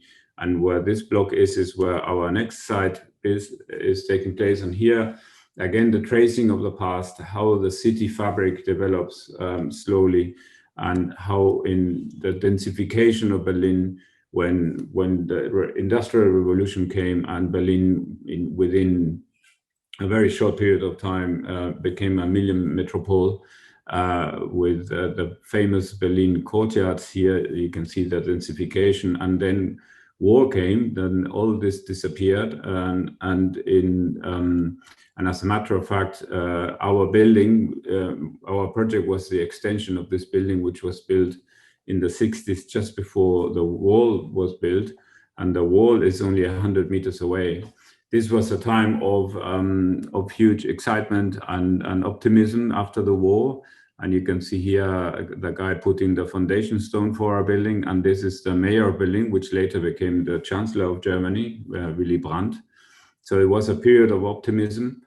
And you can see that the GDR, the German Republic, was just across the road here. So this is our building. And they started building also high rises. There was a war of high rises taking place between the East and the West. This is the site as we found it at the beginning of the competition, and you can see here clearly our site and how we transform it with our building, which is responding also to this diagonal in the context and the void of the wall. And in this drawing, we try to capture the whole historic context of this project. So you can identify the towers of the east, the towers of the west. You can identify the death stripe between the walls, the diagonals going through, which also have an impact on the design of the project, which is about extending the high rise with yet another high rise. And rather than building the densified block to restore to the old Baroque height and with the proportion of the towers to address the gap of the wall. These are drawings which were made at the time of the competition, and I won't go into all the detail of the design of the facade because it would be very complex. What is interesting for you to pick up is the intention of driving the composition of the urban composition out of the findings of the space and the historic context. For instance, this building was set back. Originally, the Berlin construction line was against the block, but in the 50s and 60s, this history was taken aback, and it was a city designed for the car, which eventually did not happen. So all those traces can be found, and the historic height of Berlin we're picking up in this little building, which we are putting at that point, and this is the final composition of high rises and low rises, which are tracing the past and trying to find the strength in the existing how you call it, foundings in the site. A different story, the one in London, we were hired to, this is a block that, and this block in the city center, this is St. Paul's Cathedral. As you can see, very rectangular buildings at this point, typical from there was a 70s development that was trying to modernize, but acting in a medieval sort of fabric, like the center of London was a complicated operation at the time. And we were hired to develop a master plan for the entire block and do the orange building. And here was very interesting because in the tradition of London, we had to include a power plant here, and we had to cater for, make sure that the public paths through the old city were all in place. So the project was all about articulating these paths and working with very narrow situations. I mean, there is hardly any point where you can see the building in its entirety. It's almost impossible.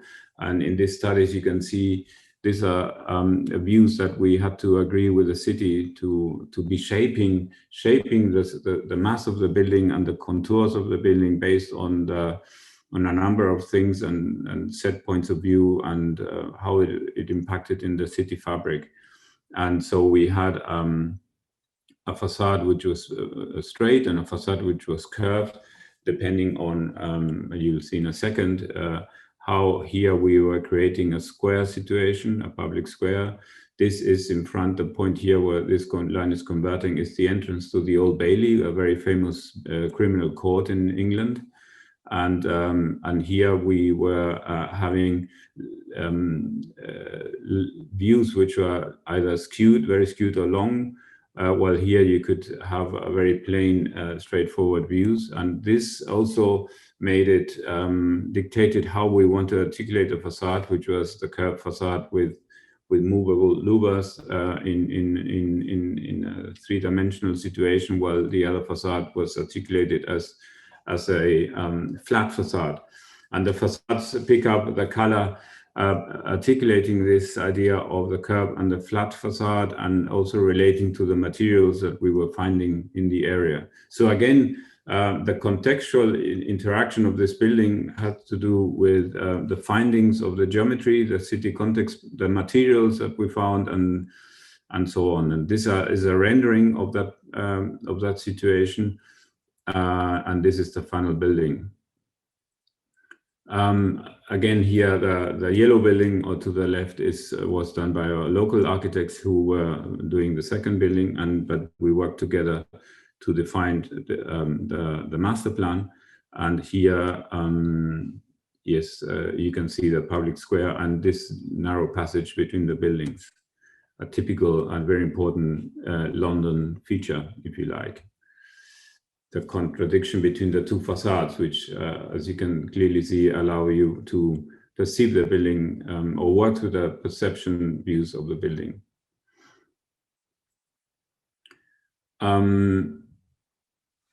And this is maybe interesting project for the guys doing site one, because it's about working with an existing structure. This is a building which was owned by Siemens, a very big German company who built this building in the 80s as a computer center. As a matter of fact, a few years after, it became obsolete because computer technology changed so much that the purpose of this building was not served anymore. And this was a very ugly box, as you can see, with these very clunky staircases sticking out.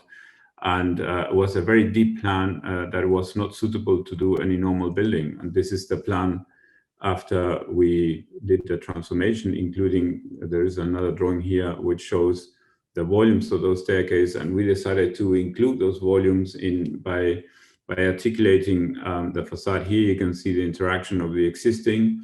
So what we did was to cut holes in the plans to bring light in the depth of the plan and to temper the facade of the building to absorb the staircases and add a skin for the facade, which is what this drawing is showing.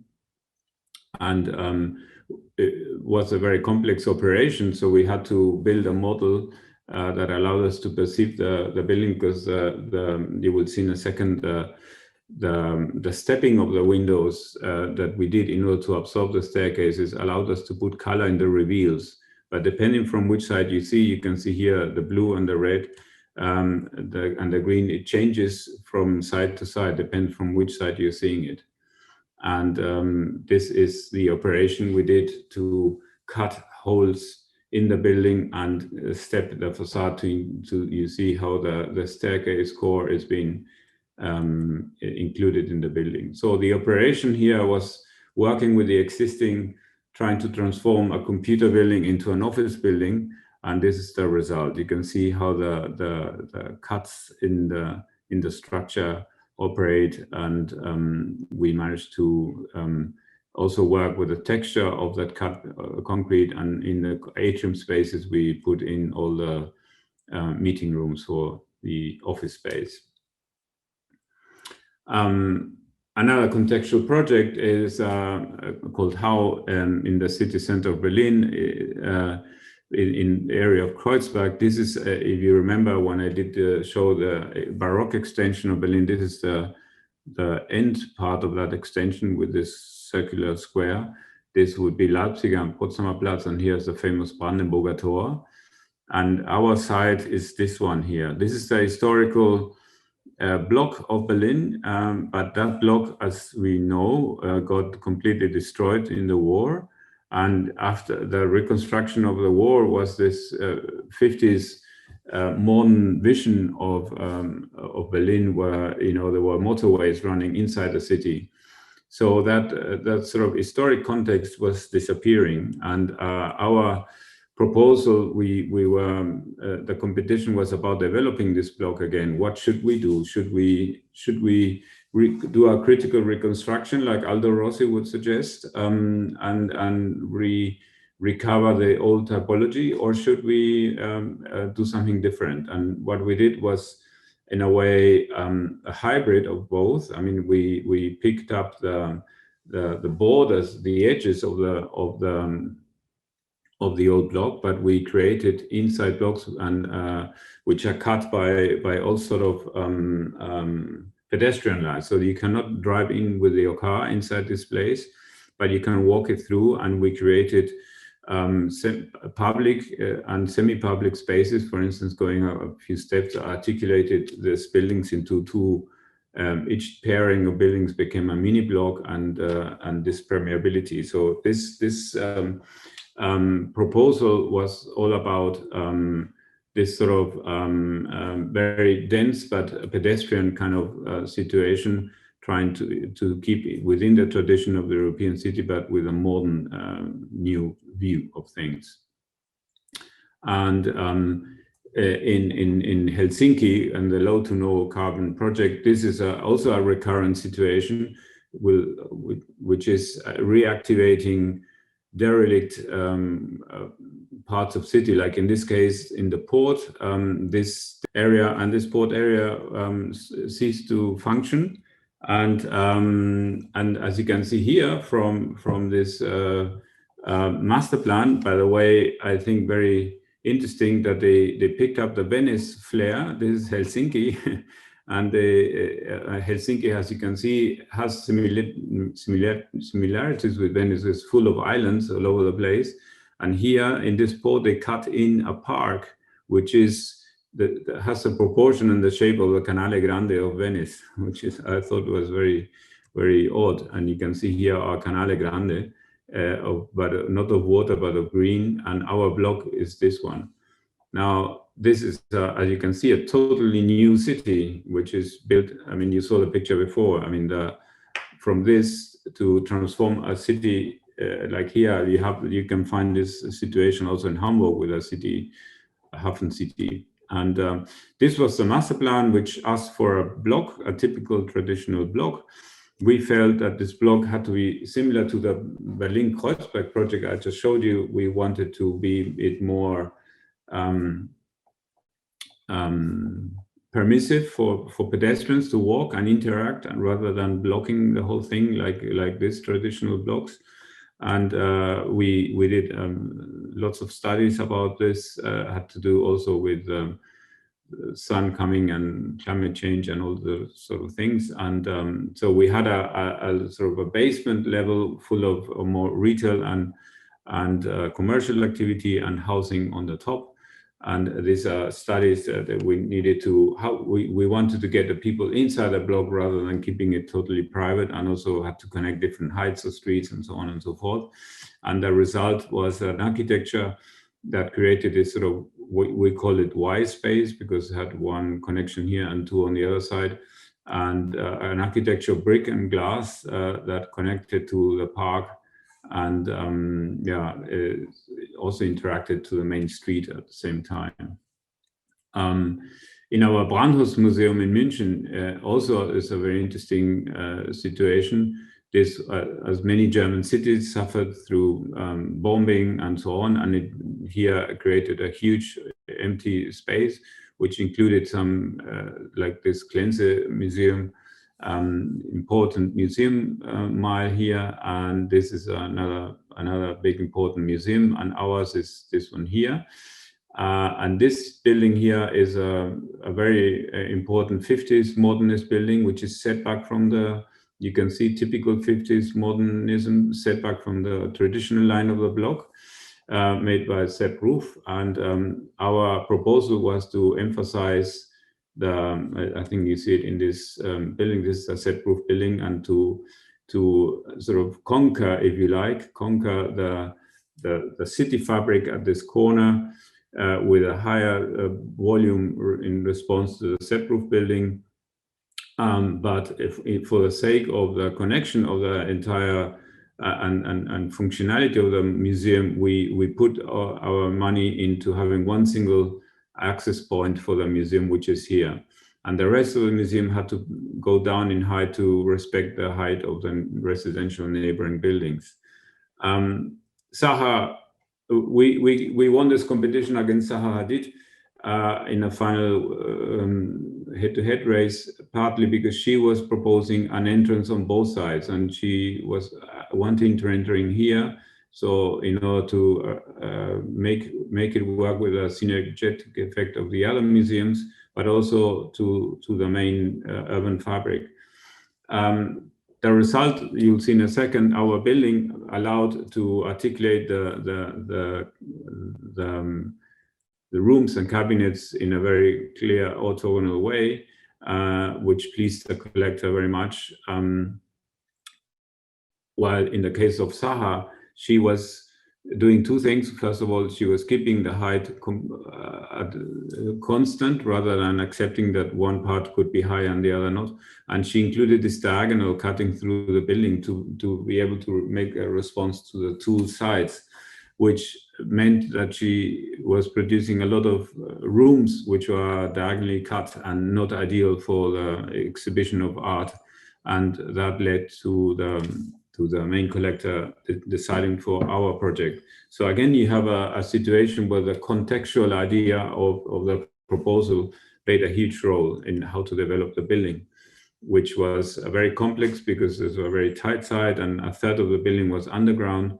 And the building has a lot to do with how you pick up light, because you need daylight to activate the museum, to pick up light under so different conditions. Like a gallery here, to get zenithal light on the top is very easy, but although it's difficult to keep the warmth out, the heat out, but to get the daylight on the side was very complex. And another complex issue was to react to the noise pollution. We had to create a building that would absorb noise rather than reflect noise, because there are neighbors there. And to do that, we created an absorbing facade. And here is how the light that comes out comes from the sky is being absorbed and redirected here into this curved ceiling, so that it's evenly distributed and coming down after some filters into the gallery space. Here you can see the Sauerbruch building from a different angle and how the two buildings relate to each other. And you can tell a little bit the idea of the context was to break the building into three volumes, a lower volume, a front volume, and a gallery volume. And we did that in the competition originally with a double layer of glass, but the glass, as I just said, proved to be the wrong material because it was too reflective. And so we went through an idea of mixing the colors. And we went into a system of ceramic elements that allowed the noise to go through the ceramic, and we absorbed the noise at the back with metal, perforated metal. And if you look at this drawing, you can see that you can identify several colors, but you can also see a mix of colors. So there's very clearly three families of colors. And this comes a little bit by this effect. I mean, when you get colors that are individual, but when you mix them by rotating or by going far away, the colors do mix. And so then you have here, you can see the vertical ceramic, the horizontal metal facade behind. And as a matter of fact, we tilted the metal so that we could play with the shadows falling into the facade to make it even more three-dimensional. And this is what allows us this mix. In a way, the fact that when you're far away, then you see when you're very close, you identify every single color, but the further you go away, the more the mix starts to happen. And this interesting effect of closeness and far awayness of the building was something which we were very interested in. In Chile, a very dense city in Santiago de Chile, in South America, we had to deal with this site, which was conquered at the moment only by a supermarket. But as you can see, lots of skyscrapers all over the place. And this was a crossing of three important avenues. And the client wanted to create a very iconic building, but also with a lot of public space. And we decided to do what we called a vertical city. So we staggered the commercial and the office use, which is the light blue, and the housing in layers. And we created gaps that articulated those layers, and that would be creating a semi-public and a private space with a high-rise conquering the corner of the three avenues. And this is a project we're still ongoing. As a matter of fact, we are redesigning it because the client wants to have 2 towers rather than 3. But it's also going very interesting. It's going very well, and this space, which is is capturing all the pedestrian people coming from the other city district. And this is a hub of transport, and this opening is connecting you to the main underground station. So it's lots of people taking buses and undergrounds coming here. And we're also picking up, for instance, the tradition of the residential towers in this neighborhood. And we were trying to pick up that idea and install it in our vertical city as well, so that the beginning of the housing tower is set back and articulated into the garden situation. And as a reference to our site 3, maybe a little bit 2 as well, this very complex project that I want to tell you about, this is called Deslimites, is in Argentina. For all of those who don't know it that well, Argentina here is faced next to Uruguay. And Buenos Aires is the point, is a capital of Argentina, and is at the River Plate here in front of Uruguay. So you can see this is a very large province. Argentina is divided into 23 provinces, and the city of Buenos Aires is just this point here. The complexity of this city is that it, as a matter of fact, it used to be a federal district. Now it became a state in a way. If you compare to this is the province of Buenos Aires, which is huge, and the city of Buenos Aires is only this tiny bit. But it's surrounded by also districts that belong to the province. So the city of Buenos Aires has 3 million people, and in all these more pale areas, there is 9 million people living. So in total, something like 12 million. And the city of Buenos Aires, this is a satellite view. You can see that very clearly how dense Buenos Aires is in relation. And this is the River Plate. There is lots of water coming from the waterfalls from the north, from where Argentina and Brazil meet. And the city of Buenos Aires is defined by a motorway, which is this line that you see here. And this is the limit. And the other limit is a river, this little river called Riachuelo. The other limit, obviously, is the River Plate. And our task here, when you see these 3 lines here, that's the international airport. So the airport is far away from the city center, which is here, where the city was founded. And this is a 35-kilometer distance that you can only do with a car. There is no public transport or a taxi or a bus. And the task we got to develop was a project how to recover the land of the river, because the river is totally polluted and nothing is happening along this river. So we did a study. This is a historic foundation, the typical foundation of the colonies in South America, and was based on the Roman grid. And so there was a fort and the original foundation with a couple of important buildings. And this is the little river that we are talking about, the Riachuelo, going into the land and coming into the River Plate. And the connection of this river with the River Plate is called the mouth of the river, La Boca. That's why the famous Boca Juniors team that you might know from Maradona and so on. This is a team that comes from this place where the mouth of the Riachuelo is happening. The historic context of the Riachuelo coming in and historic city of Buenos Aires. So now if you go to Buenos Aires today, you will see in a few minutes the density. And people like Le Corbusier, who came in 1929 to Buenos Aires and developed in the 40s and 50s an urban plan for Buenos Aires, which was based, here you can see the historic grid, among other things. And this is the Riachuelo going in, and this is the motorway defining the limits of Buenos Aires.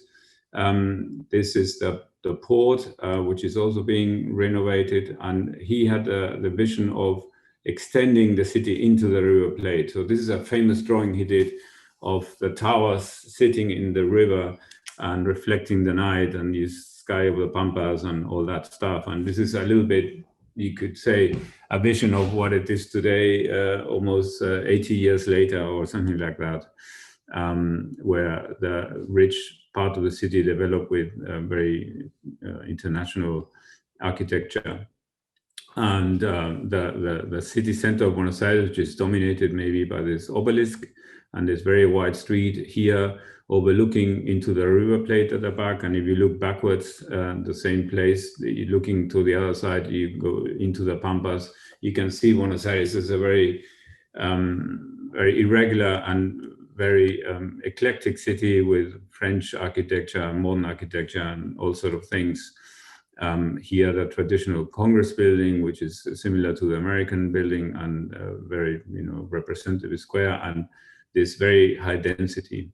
And this density became in where the city is hitting the river, and the export areas here, you can see ex-docks, which are now being transformed into very hype, sort of trendy office areas and living quarters. This sort of situation is contrasting a little bit with the old industrial buildings and so on. But all this area is, as a matter of fact, also conquered by the poor. So you can see motorways that are leading into the city, and under those there are very precarious, very, very basic housing quarters made by people who are illegal settlements with no any sort of security, no infrastructure, no nothing. And the port here is the mouth of the Boca area, as you would call it, with still port activities and industrial activities. And all this is completely derelict, partly because the water, the industries that are here bordering, all these industries bordering here, the mouth of the river. After this point, it becomes more residential, but here is all very industrial. The water is totally polluted, and this pollution of the water makes it as an area which is not regulated and complete disaster.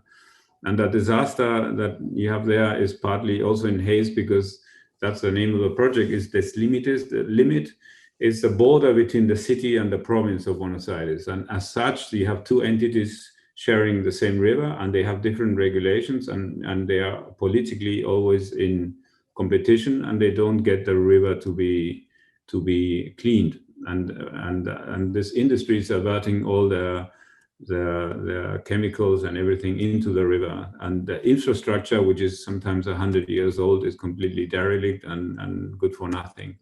So you see lots of illegal settlements, you see polluted water, polluted edges. These are photos we did when we were studying how to deal with the whole place. And you have, I mean, any normal city would love to have this. They will build along the river the best quarters or public spaces and so on. Here is all impossible. As a matter of fact, you can see here again another area of industry and part of residential. This is all illegal settlements. All this you can see here very clearly. A little nice green island with a football field, and all these are illegal settlements around the water. You can see this, which we cannot even call water. It's some sort of I don't know, some very heavy liquid. And here at some point, the river, which was very natural in its early course, it's been straightened up by men. And you can have high density living and low density living, sport activities, like here's a golf course. And here, this is a very poor quarters. This is a part where the Buenos Aires, where Maradona was born, and so on. And here you can see this 70s constructions and contradiction between, you know, this low and high density and this sort of connection slowly of the river into the Argentinian Pampa, you know, which is a very green, low, lacking trees, huge fields where our famous cows grow. And the change of this part of the city is so fast that between this and this photo, there is only a few years, and you can see that any public space is being very quickly taken over by illegal settlements. And so there is an acute problem of how to deal with this area. Here you can see the historic center of Buenos Aires with diagonal, the famous very wide street with the obelisk, which would be here. There's the original docks, which are being now completely converted into very chic office spaces. And this is the mouth of the river, which is very meandrous up to here, and then it gets straightened up. And you can see here how it's been straightened up. You can see this golf course I showed you earlier. So that's the middle part, and this is the end part of where the airport is. So already you're 30 kilometers. And here you can see that's very low dense situation. And in the origins of the port, I mean, 100 years ago, people would go. This would be an area of swimming and public recreation, sports, and whatnot. I mean, this was the same river and the same place 100 years ago. Now is all an area which is taken over by illegal settlements. Floodings are recurrent, dirt, no infrastructure, people building whatever, and you know, very poor situation of people underdeveloped. And so what we did was to identify the edge. To work with the edge, we did walk up and down this place, and we defined an area. The first green area has to do with the flooding, and the second is the edge that we are proposing. We identified here in these three drawings, maybe you can see it the best. This is a drawing which is identifying everything that has to do with the infrastructure, connections, bridges, main roads, and we try to identify how the two sides of the we had to deal with this 35 kilometers, this the airport and this the waterfront, and how these 35 kilometers were connecting on both directions. The second drawing has to deal more with the density of the construction that we found, and where we discovered an edge that sometimes the density came closer to the river, sometimes the density went far apart. And so in this way, we could be sort of identifying the, if you like, the limits of our operation. And the third drawing is making identifying potential green area. So because there are parts of this, if you like, the orange areas which we were not operating anymore, and our operations were within the orange areas, and the leftover spaces we wanted to create public apartments here, middle and middle density living. Yeah, so we were hold on. So if you zoom in, you can identify roads, connections, park, how the water is included, and the densification of the city living until getting into a larger scale when it comes to the airport. And if you compare to reference projects, this is, for instance, the London Docklands. You can see the Millennium Dome, you can see the Docklands densification. But if you look at it, how it was 30 or 40 years ago, 40 or 50 years ago, and how it's been now transformed, you can find this sort of examples all over the place. I mean, this is the Emscher Park in Germany, connecting a number of industrial cities through a river that also suffered from the same fate of uncontrolled floodings and derelict industry contaminating the whole place. And now it's become a place of culture with the Sana project, for instance, or you know it from, you can see similar examples in Hamburg, and water is being, rivers are being cleaned like this operation shows. Or there are many reference projects that we study to show how transformations of former industrial areas like this one into very clean ways of doing tourism, and also clean transportation, or how to transport industry infrastructure, could be transformed into a park. How even a simple bridge can help connect this borders, or how to bring technology of transportation into the areas, or this middle density, low income housing projects that could be within those patterns that we were showing. Sometimes we operate in contexts like we're not able to travel, like I told you yesterday, and this is a project we did very recently in Shenzhen, which is a museum complex, a cluster of museums in a very interesting location. We did a comparison to our master project because there were connection issues which were very interesting between Shenzhen and Hong Kong. And this is actually, like in the Mestre case, where we are connecting the space here, there is a mountain which is being cut off to take stone, and this mountain is holding half of the museum. The other half of the museum is in a more urban, dense context, while this one is in a more landscaping context. And the project was about how to connect those, and there is a motorway here under construction, by the way. And so here, this was a clear case where we were working based on the informations we got. We did not travel to the place, but we could understand the place by looking at all the photographs and understanding reading the brief carefully. And we created this complex of the dense area next to the city fabric, which was proposing a cut through and relating to this cutting of the mountain, and eventually get over the motorway and spread the buildings in the mountain for the second half of the site. Which brings us to the end of this lecture,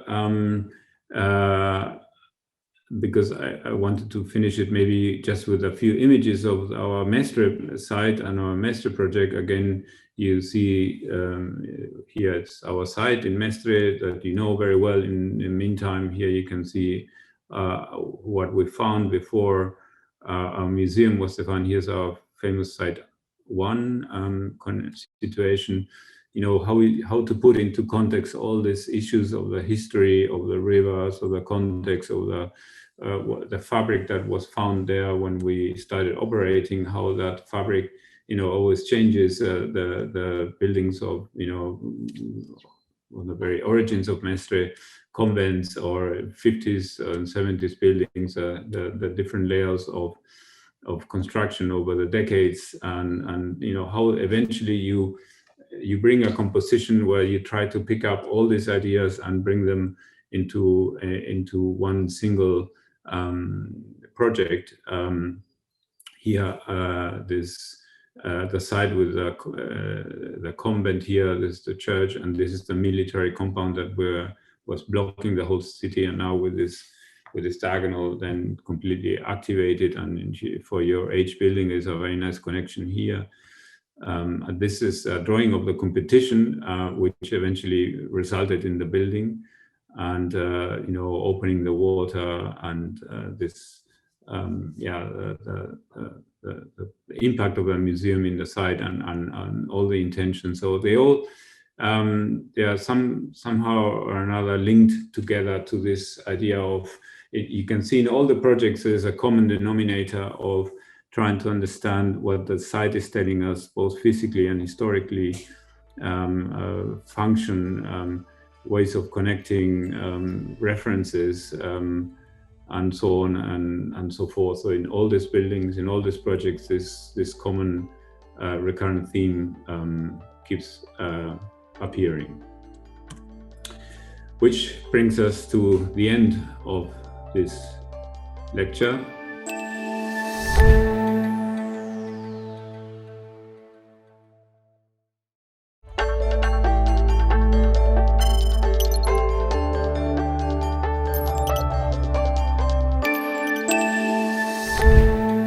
Okay, but I'll do some mini small introduction. Now we have with us Martin Rein-Cano, who is a landscape architect operating in Berlin and runs a large, very nice office called Topotek 1, with whom we collaborate a few times or regularly in different projects and competitions. And I asked him to if he wanted to participate and give a short lecture to, particularly because we have a couple of sites where the landscape and the public space plays a role. And Martin was kind enough to accept the invitation, and we just were chatting. He's like me, fellow Argentinian born, so we speak a little bit of Spanish among ourselves. And he was saying he has time until 11. So after his lecture, I was explaining that we're going to be doing some reviews of the state of the project. So I'll say a couple of words after that to introduce Martin into it, and he will participate a bit in the reviews with me, so which is quite nice, unexpected surprise that I welcome. And yeah, so let's get started, I think, with Martin. The floor is yours, your lecture, and then we'll take it from there after that. Yeah, so first of all, thank you very much. I actually prepared a little bit of a presentation that shows, let's say, a bit the diversity of languages with which we actually been recently working, and that maybe stand for what we, or for what my practice, my studio stands for. We also, besides, I studied landscape architecture. However, around 5 years ago, we also started an architectural branch out of the landscape architecture studio, which is based in Zurich. We have a new partner there, who is running that branch. And so I prepared two projects that I'm going to show to you, one dealing with architecture and the other one dealing with landscape, and maybe with a, let's say, not so creative topic that is very much dominating the discussion, the question of sustainability and how the building environment, let's say, can play a role in this big political and social issue that we are going through. And the title of my presentation is Wood or Plastic, to actually maybe widen the discussions when it comes to sustainability, that sustainability maybe in the end is not only about a decision of materiality, but and that sustainability goes beyond, let's say, the materiality question. However, the first project I'm going to show to you is a wooden building that we are planning right now in Switzerland. So first of all, as I said, this is our Berlin office. This is more or less, let's say, 90% of the projects we do through competitions. I founded the place around 25 years ago in Berlin, and as I said, we opened our Zurich branch around 4 or 5 years ago, in which we run architecture. This is our office in Zurich. As you can see, the Zurich one is more Swiss, looks like real architects. It's ordered and clean. Well, ours is not that bad actually, but it has a piano, so it's more kind of cozy and landscapey. However, this is a little bit the range of projects we do. The Super Cleaning project, if you research us, you might have encountered. It's a project we did together with BIC in Copenhagen. It's a big park that I'm going to talk about later. The next image on the right to it, it's a concert hall, a philharmonic hall. We are realizing in Nuremberg in northern Bavaria, in southern Germany. And the other projects are other, let's say, landscape and architectural projects we are currently working on. And the last one on that collection is the school that I'm going to present, that I'm going to show to you. And it's in the city of Biel. Biel is, let's say, the capital of watchmaking in Switzerland. Rolex, Smart, and other big watch companies have their factories here. What is funny enough is that this is one of the poorest regions of Switzerland. One would expect that watchmaking, I mean, Switzerland in total obviously is a very wealthy country, but this area, the reason the watch industry went there originally is because work labor was cheap, and it's still, let's say, a kind of an industrial, for Swiss terms, an industrial area. The plot where we were placed the school, the whole process was a competition, and the plot is, I don't know, can you see my cursor actually? Probably not. Can you see it? No. Okay, no worries. You see the tall building, the tower in the center of the picture. So on the right side of it is a longer building laying down. This is a school from the 60s. And what we are doing is above that, on this empty plot where this is a big tree standing alone. This is the plot that was the site that we were supposed to put our school. This is the view from above now. As you can see, there's this kind of football ground or sports ground. And you can see it's a very heterogenic area, very typical post-war European development. Apartment housing displayed rather distant in a typical way. So and this is what we meet. It's a quite pretty school from Max Schupp. What is interesting in Switzerland, working in these two countries that maybe from afar seem quite similar, however, getting closer, they are pretty different in terms of architecture, especially where this difference can be pretty seen and are being displayed. One of the issues that are quite different is that let's say, everything that was built in the 60s and 70s is not being kind of critically seen, but part of the heritage and quite well kept and also quite well documented, etc. So this Max Schupp guy is quite a famous architect in Switzerland who did that school, as you can see in the beginning of the 60s. So one of the motivations, however, as our school is an extension, and the decision was made pretty early let's say let's tell the true story. I could obviously post-rationalize it. We started doing, because we had this concrete school next to us, we started to do this very constructivist and a bit brutalist concrete building.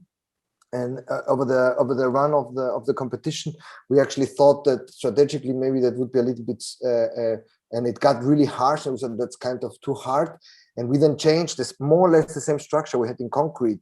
We changed to wood, and then suddenly this kind of brutalistic structuralist building turned into this kind of soft brutalism, let's say, that wood, that the materiality of wood creates being a soft and friendly material, however. So the special thing about the school is maybe the organization. The ground floor is has the canteen, has a buried sports hall, and it has all the offices of the teachers. The first floor is a kindergarten, and we were the only participants in this competition actually that put the kindergarten on the first floor, having the kindergarten open spaces actually in this kind of atriums. It's not an atrium actually. This kind of balconies that you see on the left side. These empty spaces are actually the playground areas of the kindergarten. And on the top we have the primary school. So the whole side of the school is quite big, and to create and to give enough light and ventilation, etc., we did these 3 patios, let's say, that are in the same time give light to the upper floors and to the lower floor as well. But as I said, also contain the playgrounds of the kindergarten. So that's the reason we could do such a big. So the whole thing is like around 80 by 40, more or less. Yeah. And so here you can see the ground floor. So what is interesting about Switzerland as well, there is a sense of commonness. So the schoolyards, in difference to Germany, are not fenced. So they're part of the community. And also the schools feel very much part of the community. And as we found this kind of very open plan kind of urban design, also the school has this kind of open plan structure. So you can run through the school. The middle part of the school is a run through area that interconnects the interior of the school, but also interconnects the 2 sides of this neighborhood. So the kids that live on the right side run through that school if they want to go to the older building on the plot. The organization of the space is actually following newest pedagogical theories, or in the end also practice, in which not anymore we act towards the kids in a frontal way, but is trying to integrate them and to create a sense of community, and also a sense of freedom, that the kids are not so much forced, let's say, to behave in a certain way or to learn in a certain way, but have choices to go to different places. To create that, it was very important to have these middle areas that usually for fire regulations can't be furnished because they're escape routes. But because we put the escape routes on the balcony of the building, as you can see, there is a surrounding balcony all around the school, and every classroom, every room in the school has an opening to that surrounding balcony. You can escape from there, and that's the reason we can use this kind of middle corridors as a common space. So this is the kindergarten, and every kindergarten, there's 3 groups, 3 subgroups, and every subgroup has its own, in the end of the corridor, its own playground. So this is the ground plan. Here you can see the section. So there's the buried, 1 floor buried sports hall. As you can see, that is integrated within the building. First floor, the kindergarten, second one, the primary school. So these are some views from the competition time. Shading elements on top. Yeah. Well, we did all these kind of sustainability studies as well for the thing, but I don't think they are in the end useful. Here you can see the subdivision of the building, ground floor being more utilitarian and more common grounds. Meanwhile, each floor is reserved to the single use of the kindergarten and the primary school, in which all 3 have this kind of 3 subgroups that are stapled on top of each other, and then have their own, in the case of the kindergarten, have their own playground. In the primary school, they just share the kind of corridor space in the center. The structure of the building is an 8x8, what is for wood quite a lot. Am I saying the right thing? Yes. And that works because we work with wood actually in two different directions. So the floors are actually holding the structure as much as the columns. And this kind of changing the direction of the flooring creates this possibility of this quite extensive span. In Switzerland, there's a lot of experience in wood making in Switzerland, so we could do that. The whole facade is purely glass, partly openable, partly not. So that in the end, we have this kind of framework of wood in which glass is being placed. This is how it developed. This is a pretty recent picture. We started to work also a little bit with colors. So all the metallic elements that we have in the facade, including partly the outside shading, railing, the railing on the balconies, etc. The shading on top of the patios are actually, we are experimenting with different colors. Same for the textile shading.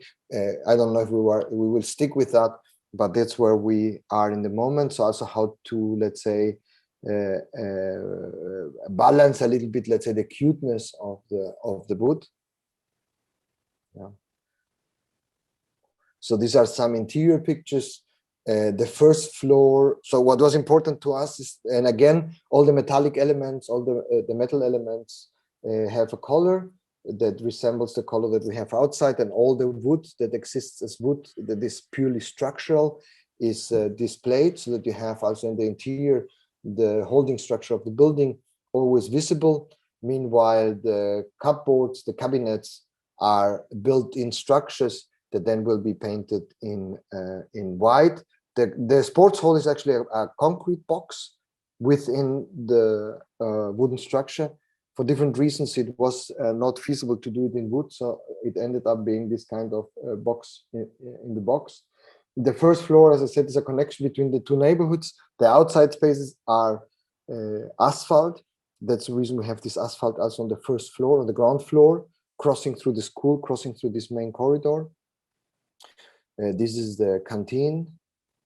So very rough pictures actually for now. But this is, let's say, more or less internal elements that we are experimenting with. This is the classrooms. The classrooms always have a main classroom and as they call it in German, we say Teilungsraum. It's a kind of a subdivision space where if you have kids that don't want to share the kind of frontal learning, they can go there and have a separate, maybe more concentrated situation. So the classrooms have always, as a standard, a smaller room and a bigger room, so that you can separate the kids. That's a view from the sports grounds. So what is relevant to me, let's say, in terms of materiality or the decision for materiality, obviously it has very emotional issues, and we are also always part of a discussion in which we are as contemporaries always part of, and wood became or is quite clearly probably the most sustainable material that you can use, at least in the moment of the discussion. The question obviously will be, if everyone builds in wood, how we can recreate and replant the necessary material. But we all also know that it's a very friendly material that also offers, let's say, as an architect, a possibility, and that's what actually creates a certain fascination, in which you can be, to a certain extent, brutally open without having to fall into the traps of having to design too much, let's say. And probably if you would use another material, this kind of thing wouldn't be respected, because it would felt probably too brutal or whatever. So the decision for a materiality has a sustainability issue, as I said. It has to do with the discussion in which we are, that all you know as well as I, but also it has, let's say, this emotional momentum that is independent of the discussion and creates formal opportunities that, in my opinion, are quite fascinating. And as I said, what I like about wood is actually its constructive qualities, that in the end you can display construction and tectonics in a very, very visible way, what always fascinates me. And if it's a cathedral or a school, is actually something that in modern architecture maybe got a little bit lost, as we can hide construction much more. With wood, it's actually impossible. So this is the decision for wood for that special task.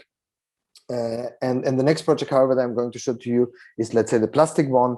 It's a painted project, it's a super clean project, but in the end, it's also a public space project. You know, school is in the end also a public space. It's a common space. It's a space for everyone, and is, let's say, welcoming and creating new generations of people. That obviously in a school would take a certain sense of space, in a sense of quality, in a sense of of being valued maybe as a child in a different way, creating also new generations with different ways of dealing with things.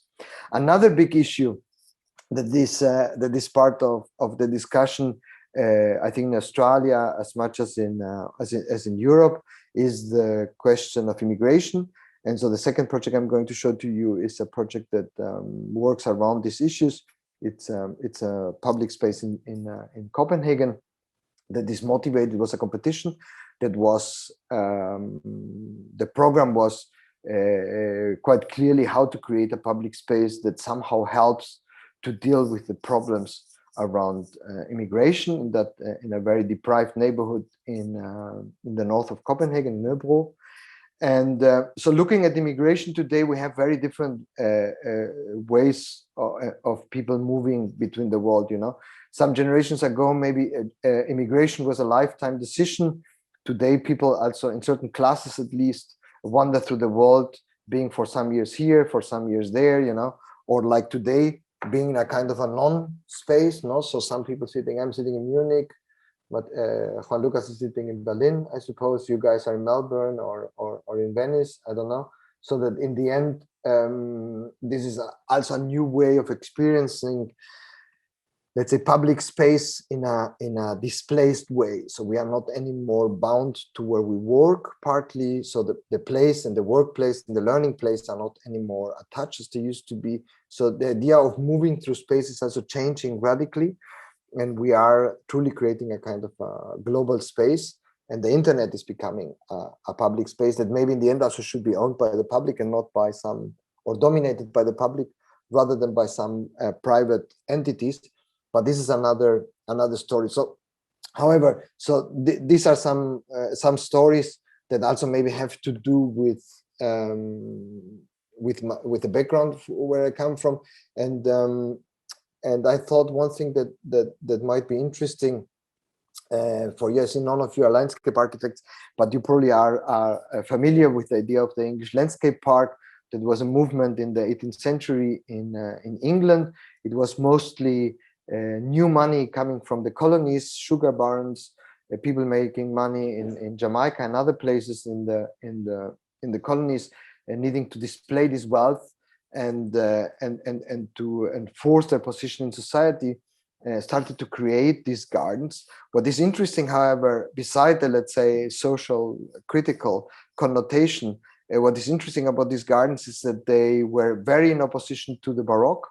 In many ways, it was the style that happened before, but in a way they were also maybe a first piece of design that was dealing with the idea that the world is a kind of a globalized space or a collection of differences.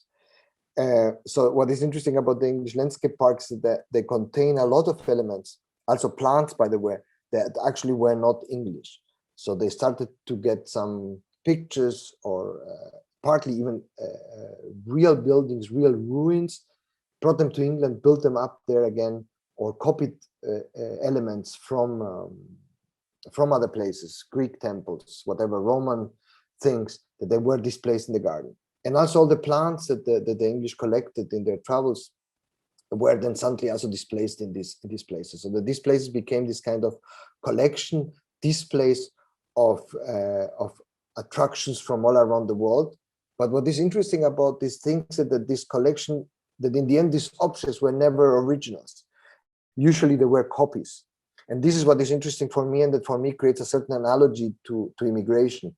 So the tree maybe growing here is foreign, comes as a seed from somewhere else, but it grows in England in the English weather.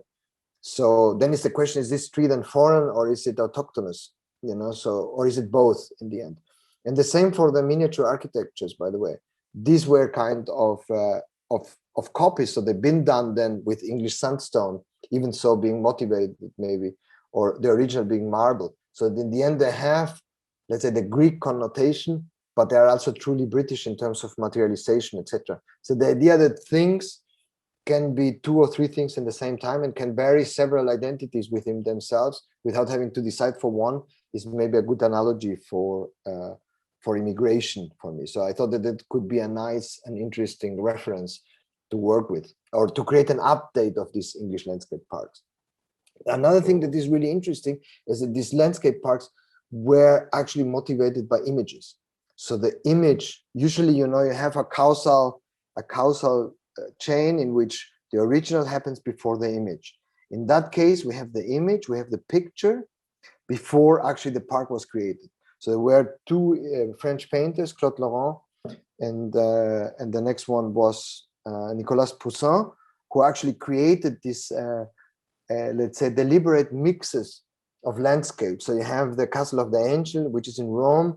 You have the Vesuve, that is next to Naples, all put together in a picture. So you could choose the combination. You could create this kind of eclectic spaces, you know, and create your own identity, let's say, creating a special mix that makes you display what you believe in, maybe. So some gardens have more Greek stuff, some other gardens have more Gothic stuff, some other gardens play with Chinese elements, etc., etc. So the idea that you could put that you could create or post-rationalize or post-create your identity, mixing different elements from different cultures, is something that the creators of these gardens took from these images. So that and this maybe makes also the garden in a certain sense very modern, very contemporary, as let's say the images before the reality. Maybe something that we are very used to.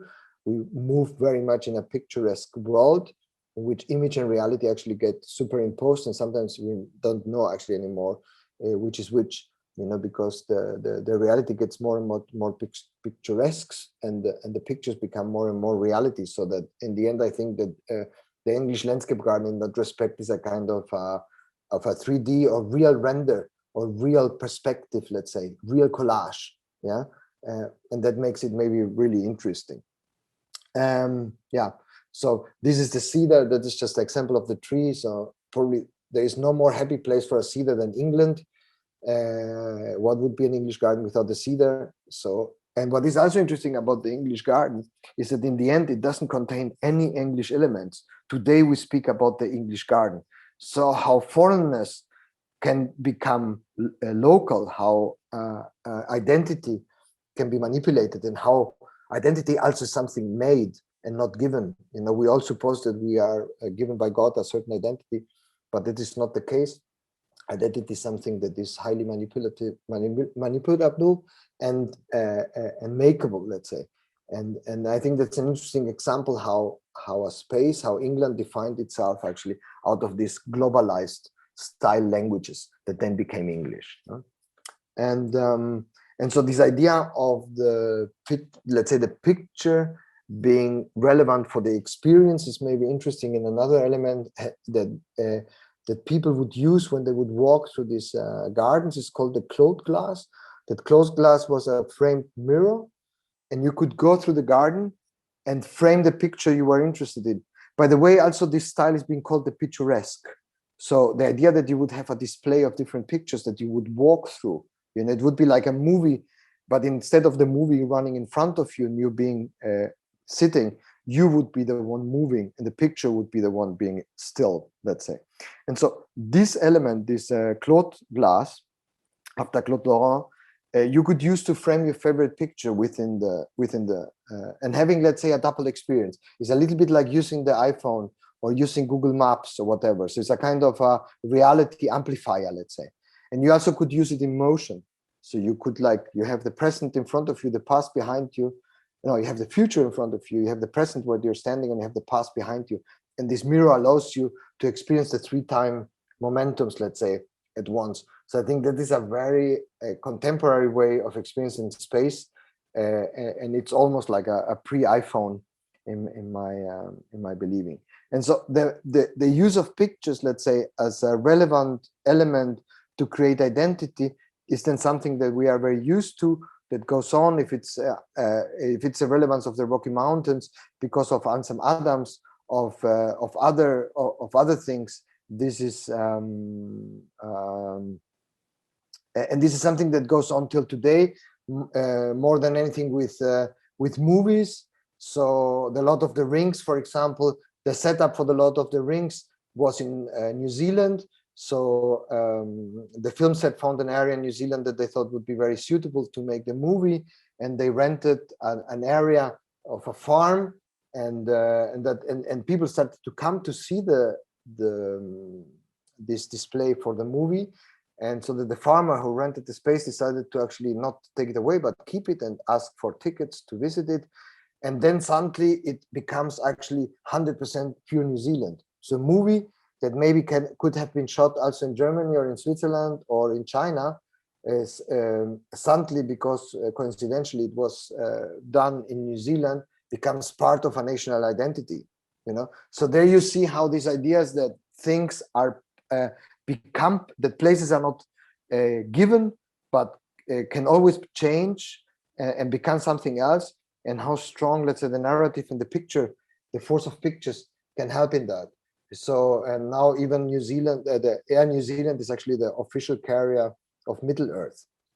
Yeah. So there you can see how strong these things are, and this kind of reality, surreality exchange again is very strong, and it's getting faster and faster. Rocky, I don't know, you guys are a little bit young, but Rocky was a movie in the 70s, or a series of movies that was really important for American identity.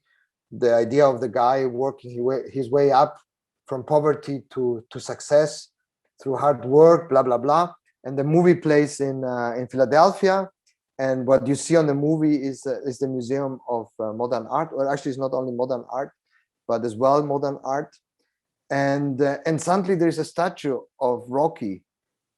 I mean, a guy that never existed actually is being remembered with a statue. So the idea, what happened really, what didn't happen really, and what are we creating memories about, and how these memories become part of the public space is an interesting question, and something that always been around, but maybe something that is being faster and much more deliberate than it used to be. And so these were, let's say, the motivations. This is, let's say, the motivations that lead to this project. To go, what you see in the back is the Baltic Sea. You see the display of the park on the left side of the picture. It has 3 areas. We call the red park, the black park, and the green park. The idea for the park, however, was to create a collection of objects, like in the English Landscape Park, they would be taken from pictures and would be copied or recreated within the park. In difference to the English park, the objects that we've been choosing were proposed mostly by the inhabitants of the area, which were, Denmark has a long and strong tradition of participation. The thing in that project, it was very difficult to get the immigrants to participate, as you know, to participate always requires a certain cultural and social background. These newcomers often don't have that and don't understand how to participate in these democratic processes. So we decided, let's say, to apply a different participation strategy, in which we would go from house to house with 5 different translators for the main languages among the immigrants, and ask actually for participation and try to involve the people, let's say, in direct conversations. And out of these visits, half the objects came out of these visits, the other half, and we were kind of curators. We decided which ones would survive, which not, and where to place them. And half of the objects actually we chosen themselves. And 5, however, of these projects you will see later, where we invited the 5 people or 5 groups who proposed objects to travel to the places where the objects came from, to let's say pick them up from where they came. So this was a guy, for example, from Sana. He said he was showing us the pictures. However, when we visited him, and he said his uncle paid for his trip to go to Denmark, and his uncle is a dentist. And when we saw the sign, we thought that's really cool. Can we have that? And out of that, then this object became. And it's maybe like the story in the English landscape park, that you have the original, and the original has a quality, but the copy suddenly becomes also something of its own. And this is maybe what makes the English landscape garden somehow also very contemporary. The idea of copying, not as something negative, but let's say as a following chapter, a following idea to the original, that even can be more interesting than the original. So that the idea that only the original creates quality is actually very authoritarian and very backward thinking, in my opinion. And maybe also the idea of the copy, or the idea of the process rather than the ending, because the original also creates a certain autism around itself, is never open to be continued, is maybe for a public space quality quite relevant. So this object on one side has this kind of Islamic connotation. It is a little bit, it has a certain comic moment because of the tooth. It is technically very much Northern European, so it's very clean and very beautifully done. So it has like elements from both cultures. It has a little bit of humor, what I think is really important to display when it comes to multiculturalism, to accept that something that you maybe take super serious, someone else might think it's super ridiculous and stupid, and how to deal with these issues. It's really important to create tolerance. So we have this object from America that is displayed on the edge of the park. So then suddenly, also the bull from Spain that used to be an advertisement for a cognac, for a brandy in Catalonia. You have the Citroen sign that is actually a real brand still. So they make cars in France, and so suddenly all these things start to get together, and the clarity of the borders between reality and abstraction and surreality, and let's say filmic or narrative experience get the borders between them dissolve. So this is the red square. So we also implemented a lot of advertisement elements, because often public space or general space in cities is very much also dominated by advertisement. And advertisement, that is really interesting. A lot of things get globalized, but when it comes to advertisement, you can really see that there is a big difference how people, or how emotions of people work, and how to get money out of them. And so we have also a lot of elements from, let's say, commercial elements that we like to display as well. So we have these swings. These swings are from Iraq. So all sorts of activities are going on the side. And then there's another issue that I like to talk about in that context of immigration, or in general with public space, is conflict. And our fathers and mothers, let's say, from the Bauhaus, always tried to avoid conflicts when it comes to the city. So they try to separate work from living, and noise from quiet, traffic from pedestrians, etc. This separation, as we all know, in the end created quite soul-free places. So maybe we have to rethink this idea of peacefulness when it comes to the city, and our answers, let's say, how to create a qualified, critical or conflictive situation. So how to create an aesthetic of conflict. And this is an object from Jamaica. It was one of the objects that we actually picked up. That one of the issues on site was there was a lot of criticism or conflicts around noise, because young people would be doing noise on the square, blah, blah, blah.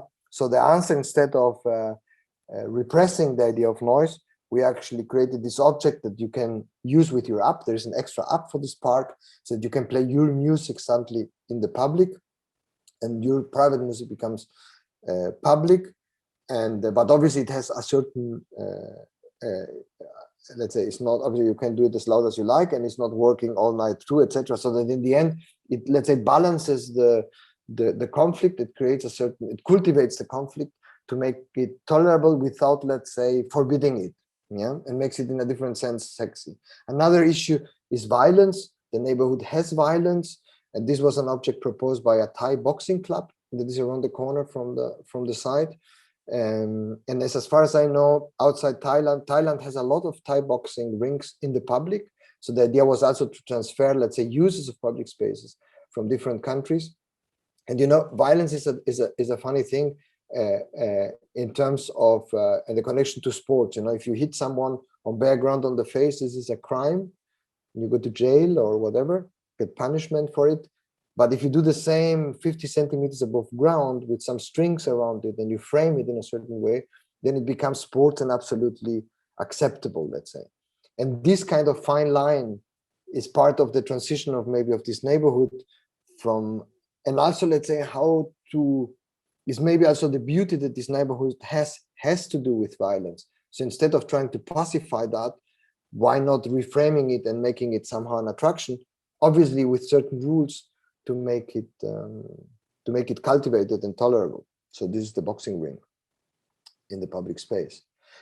So this is the app. That is a kind of cloth glass, as I said. There's no names on the objects or anything, so you have to use the app if you want to get information where they are from, etc. This is an object from Japan. This is from Kazakhstan. So even the switch covers, by the way, are not from Copenhagen. So everything, like the people around the area, everything in the site is foreign. All the trees are foreign, so nothing is actually Danish. The weather, and these objects from Japan is on the black square. And there's also interesting playgrounds are like advertisement, very much often part of a very national or regional identity. In Germany, for example, we have a lot of ships when it comes to playgrounds. In Japan, however, they have octopuses in the playgrounds. Okay. And there's no octopus playground in Denmark. So we kind of translocate. So the idea or the strategy of translocation, of taking something that's very common in a country and putting it somewhere else. But then, as in the translation, in Japan, they're mostly red, and in our black square, it became black. So this is a fountain from Morocco. So all different objects. This is the square from. We even have Chinese palm trees. That actually Copenhagen is quite warm. By the way, this for you, Juan Lucas, the lamp, the big lamp is from Spandau, actually on the way to Tegel. You might know there's a circle, a traffic circle, big traffic circle with all the flags. Platz der Bundesländer heißt es, glaube ich. And there are 5 or 6 of these beautiful 1960s lamps that we actually put here as the main lighting for the square. We have cherry trees. Yeah. This is an interesting object from Palestine. We went to Israel with 2 Palestinian girls to get earth, and the earth was displayed then here. So, and maybe this is a good analogy. So for them, the earth is really valuable and something they identify with, and for everyone else is maybe dirt. So the idea is how different actually identification can work, and how we have also to accept that what we maybe identify with might not be of relevance to other people, and how to combine all these different issues. These are the 5 trips that we did to pick up the different objects. So we went to Thailand, we went to Jamaica, we went to Israel, we went to Spain actually to get the bull, as you can see on the left corner.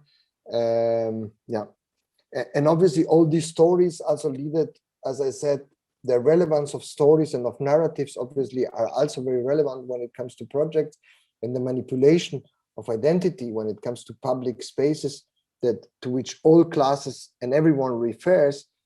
Today, maybe we not only have to design them on site as a pure designer task, but we have to create the stories around it. And this is a strong example how these stories can be created through these different activities that we did to create the project. I must say that we had a very, very open and spendable client. It was a foundation called Realdania, quite unique foundation that, as far as I know, only exists in Denmark. It was founded in the 60s, I think, and it was founded because they sold a collective property. They sold apartments and buildings to the former members of the collective, and out of this money, a foundation was made that has a lot of money, and this money has to be used for public spaces or public buildings.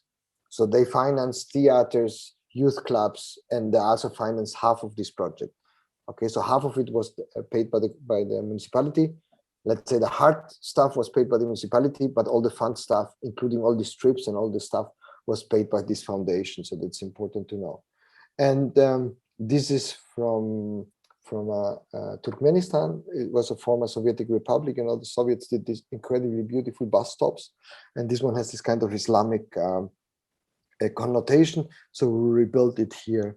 Our interpretation of it happened to be then on our side. It also has a bus stop sign in Arabic, but there is no bus stopping. So the idea of creating, let's say, uncertainties, surprises, like maybe in an original English landscape park, has been interpreted in a contemporary way, also in our side. And as I said, because of its stories, because of its resonances and its narratives and all the things done around it, and obviously because also it looks cool, it became attractive also to general media. So CNN wrote about it. It's Europe's strangest public park. Well, there is a book about the park. When the iPhone 6 was promoted, there was a teacher in a school next to the site that did some pictures. So then suddenly, so we didn't have any influence on that. It happened by its own. But Apple decided to take this picture as part of their campaign. And this is in Berlin on Potsdamer Platz. I did this picture myself, where then suddenly my square, let's say, was in Berlin. And it became, let's say, like in the English park, the flow between the picture, the reality, and the image again, a kind of a constant, ever-going transition that is talks very much about our time, in which nothing seems to be really fixed, but everything seems to be in a kind of a flow. Actually worked is a very good example for that. It was in the back of the New Yorker. It's being used for a lot of advertisement, mainly for cars, because of this kind of traffic dynamic line drawings, I suppose. So a lot of car makers are using it for display. This was sent by a friend from Holland. It's the National Urban Institute that has a carpet done in a new building with the most important urban designs of the world. However, so there are some churches, so they also put superkill on their carpet, what made me happy actually. So this is the story that I told you. I hope I didn't bore you too much in the morning. So thank you. Grazie.